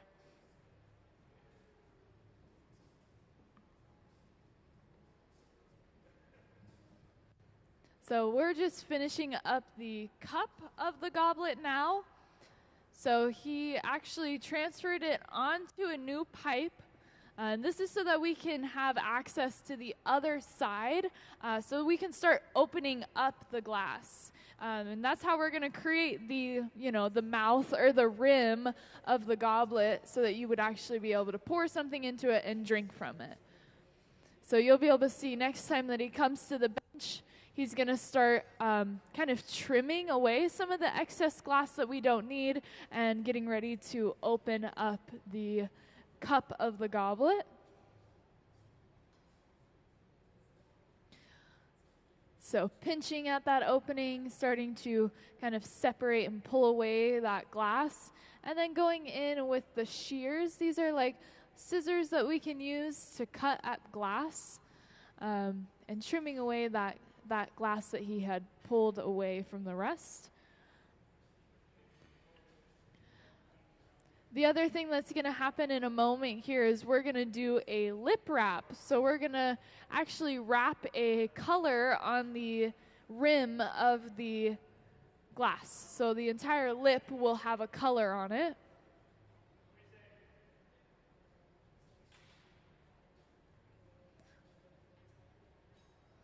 So you'll see that happening now as we attach that color and slowly and carefully wrap it around the entire rim of the glass.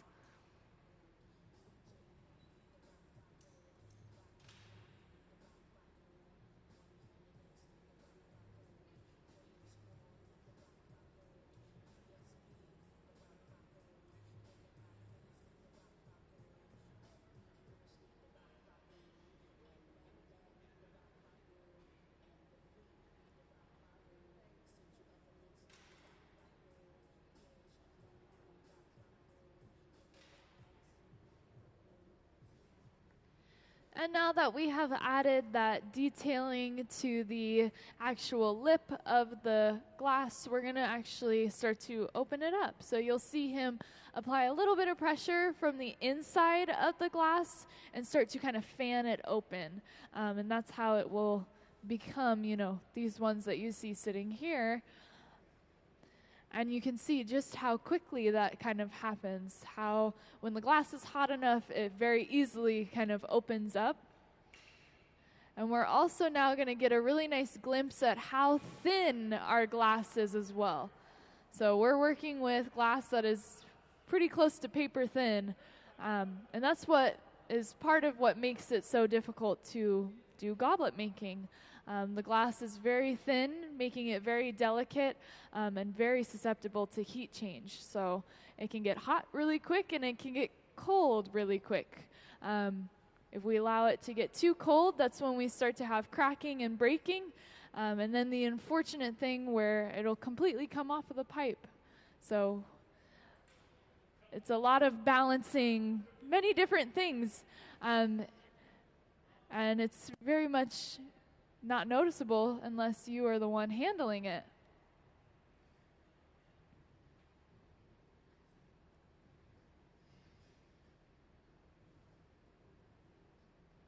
So what's going to happen here is we are going to put this cup away into the garage. So again, the garage is this silver box that you see kind of in the middle of the hot shop. It's like a waiting room for our glass. It keeps it at this stable temperature where it's not going to get too hot, that it'll change shape at all, and it's not going to get too cold that it's going to crack. And we're able to kind of store it in there until we're ready for it. And usually what we'll do is we'll actually prep a lot of glasses, so we'll make many of these and have them all in the garage waiting as we continue to make the stems. So we kind of work in a certain fashion to be able to produce many goblets within a day. So you'll see that we're walking it off to the garage and it'll safely be put in there to be stored until we're ready for it a little later.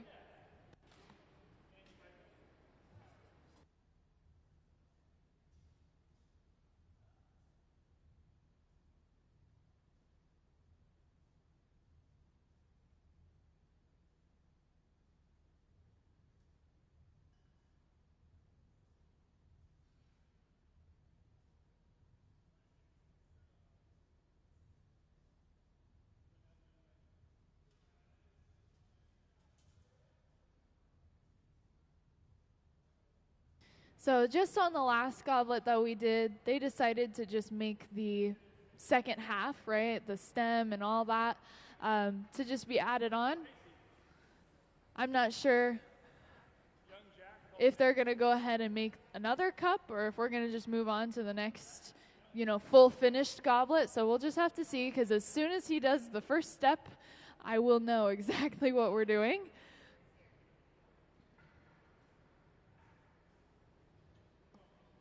So you'll see going inside of that glass furnace, again, the glass furnaces hold about 1,000 pounds of hot molten glass, and they run 24/7, so we never turn them off. They're very, very important for us to always have them running and hot, or else we wouldn't have any glass to make.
All right, so it does look like we're going to be making another cup and putting it into the garage. So we'll be working kind of in a more production style where we're going to kind of prep the same thing a couple of times over so that it's already ready to go. We don't have to kind of go back and forth between processes and steps. So you'll see them make another one of these cups. It'll go to the same, place, hang out in the garage. And that just allows us to then be able to kind of make them back to back instead of, finishing one all the way through. To kind of help, I guess, communicate this a little bit better, if we could see the anatomy of a goblet up on the big screen, that could help us actually see that visual, breakdown of all the parts that go into a goblet. So what we're making right now is the bowl and the avolio. So you can see we're just making those two parts and then putting it away. The other part of our goblet, it consists of the optic ball, the disc, the stem, and the foot. So we aren't making that part just yet. We're making just the bowl and the avolio, and we're kind of making it over and over and over so that then we can just switch gears and start making the other half of the goblet. And all that we have to do is then attach that bowl and avolio on to have a finished goblet. So if you hang out for long enough, you'll be able to see a full one get kind of pieced together.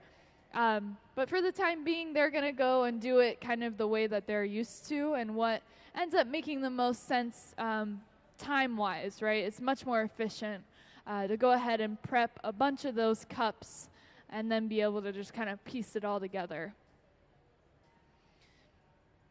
So again, we're adding those little details of the glass on the outside, and you can see him go in with that tiny little stamp. And just like I was saying, it's kind of just like a wax seal.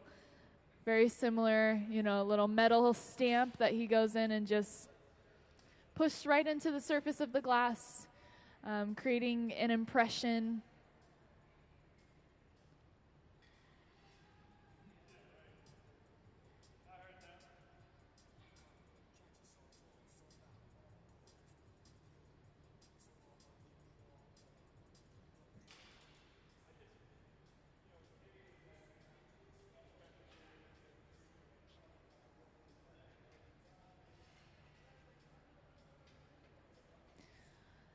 So I want to see, you guys probably should be able to guess at this point what is coming next. But we're going to be adding the avolio on. So this is kind of that joint piece that'll be really important for when we start attaching the stem and all the other components.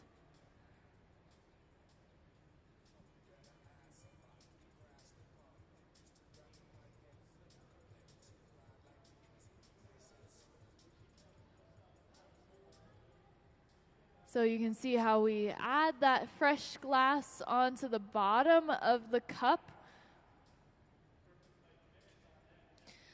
And then she goes right back into that glass furnace to get more glass to be able to add some more on to finish making that avolio. So this is what most glass artists would say is probably the most challenging part of the goblet. Just because it's a very specific shape, it performs a very specific function, and oftentimes it can very easily get lopsided or uneven and cause a lot of issues with then how the goblet stacks.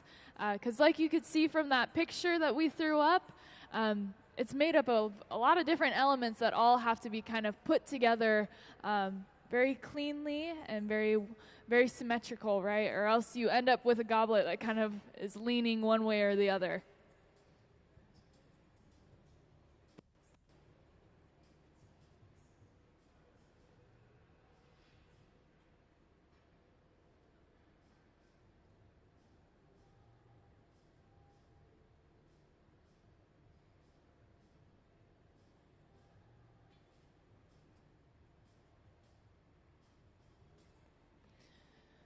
So we have that punty, as we call it. This is the solid pipe with a little bit of glass on the end that we are going to be attaching onto the bottom to transfer onto. So we're going to be switching from our blowpipe onto this solid pipe. And again, this is so that we can start to open up our cup, so that the cup can actually be opened. We have access to that hollow space that we've created by blowing into the glass. And it's also when we start to prepare for the lip wrap to happen with the other color that we're using.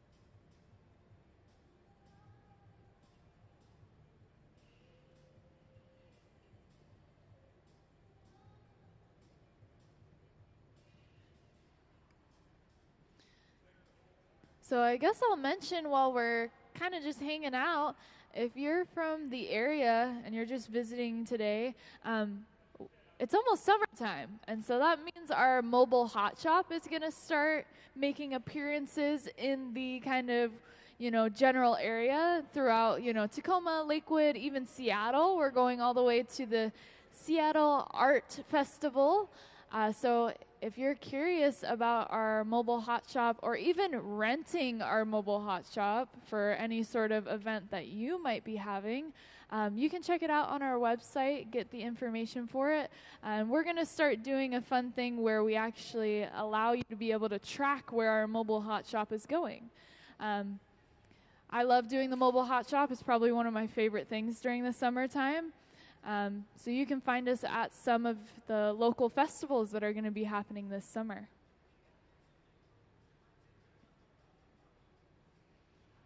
Again, doing that lip wrap on the outside of the cup on that rim.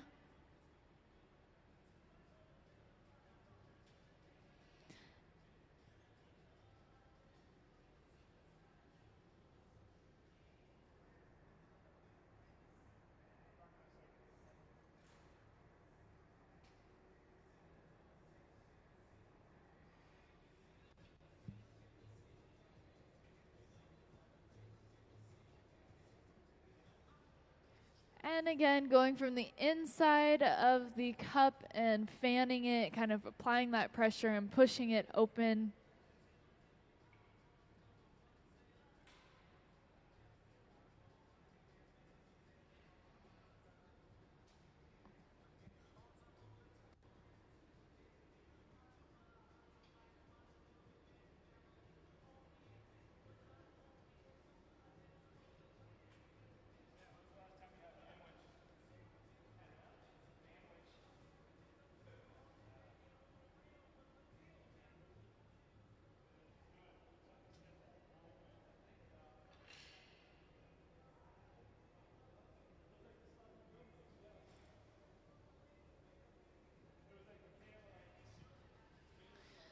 So you'll probably notice that they're able to get these cups done pretty quickly. So we're able to move pretty fast, just getting the same thing kind of done over and over again. Because we're already at the point where they're going to get ready to put this one away into the garage. And then they'll probably start on another one, which will then take us, another 10 minutes. I don't even think it takes nearly that long. So using that blowtorch, heating that location where we're going to be breaking it off of the pipe from. It's really important that it's up to temperature and it's hot enough for us to be able to actually break it off of the pipe without it causing any cracking or breaking into the rest of the piece. And again, going in with those little shears and kind of chomping at it, getting it ready to be tapped off of the pipe. So those vibrations getting sent through, causing it to just come right off.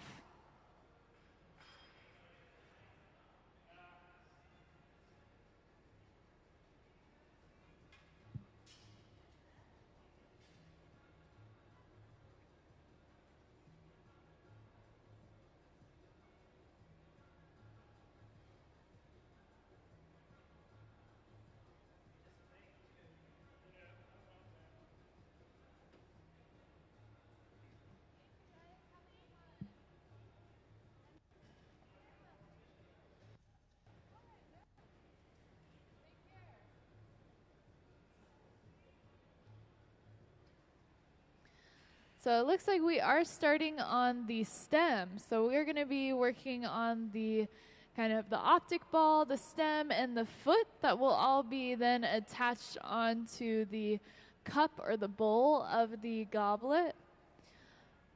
So you'll see that we actually dipped into this powder color over here that's in this bowl.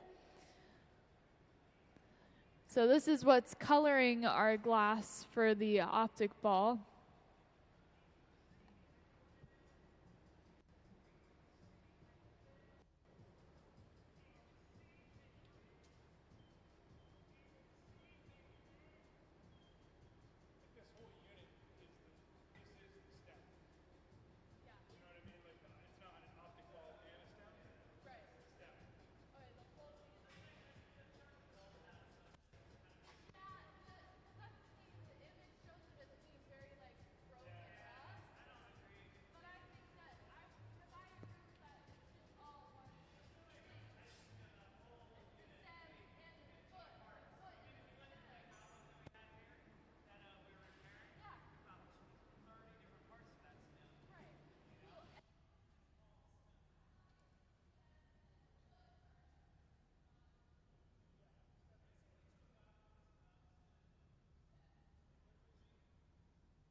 So, for those of you that are recently joining us, just so that you know what we're doing in our hot shop today, we're working on some prototypes of goblets for our annual Red Hot. You can see some of the previous, goblets that they've made, prototypes, what have you, down here on the podium, along with one of the kind of matching decanters.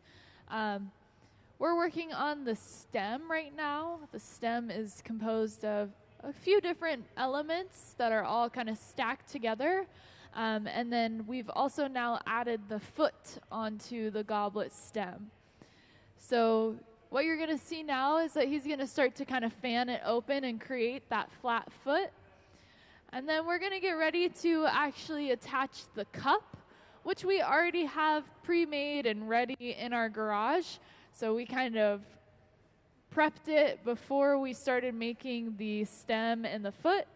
So we'll be grabbing it out of here where it's been stably held at a consistent and safe temperature. And then we'll be attaching it and we'll be seeing a finished goblet. So if you have any questions that come up or you want to know a little bit more, let me know.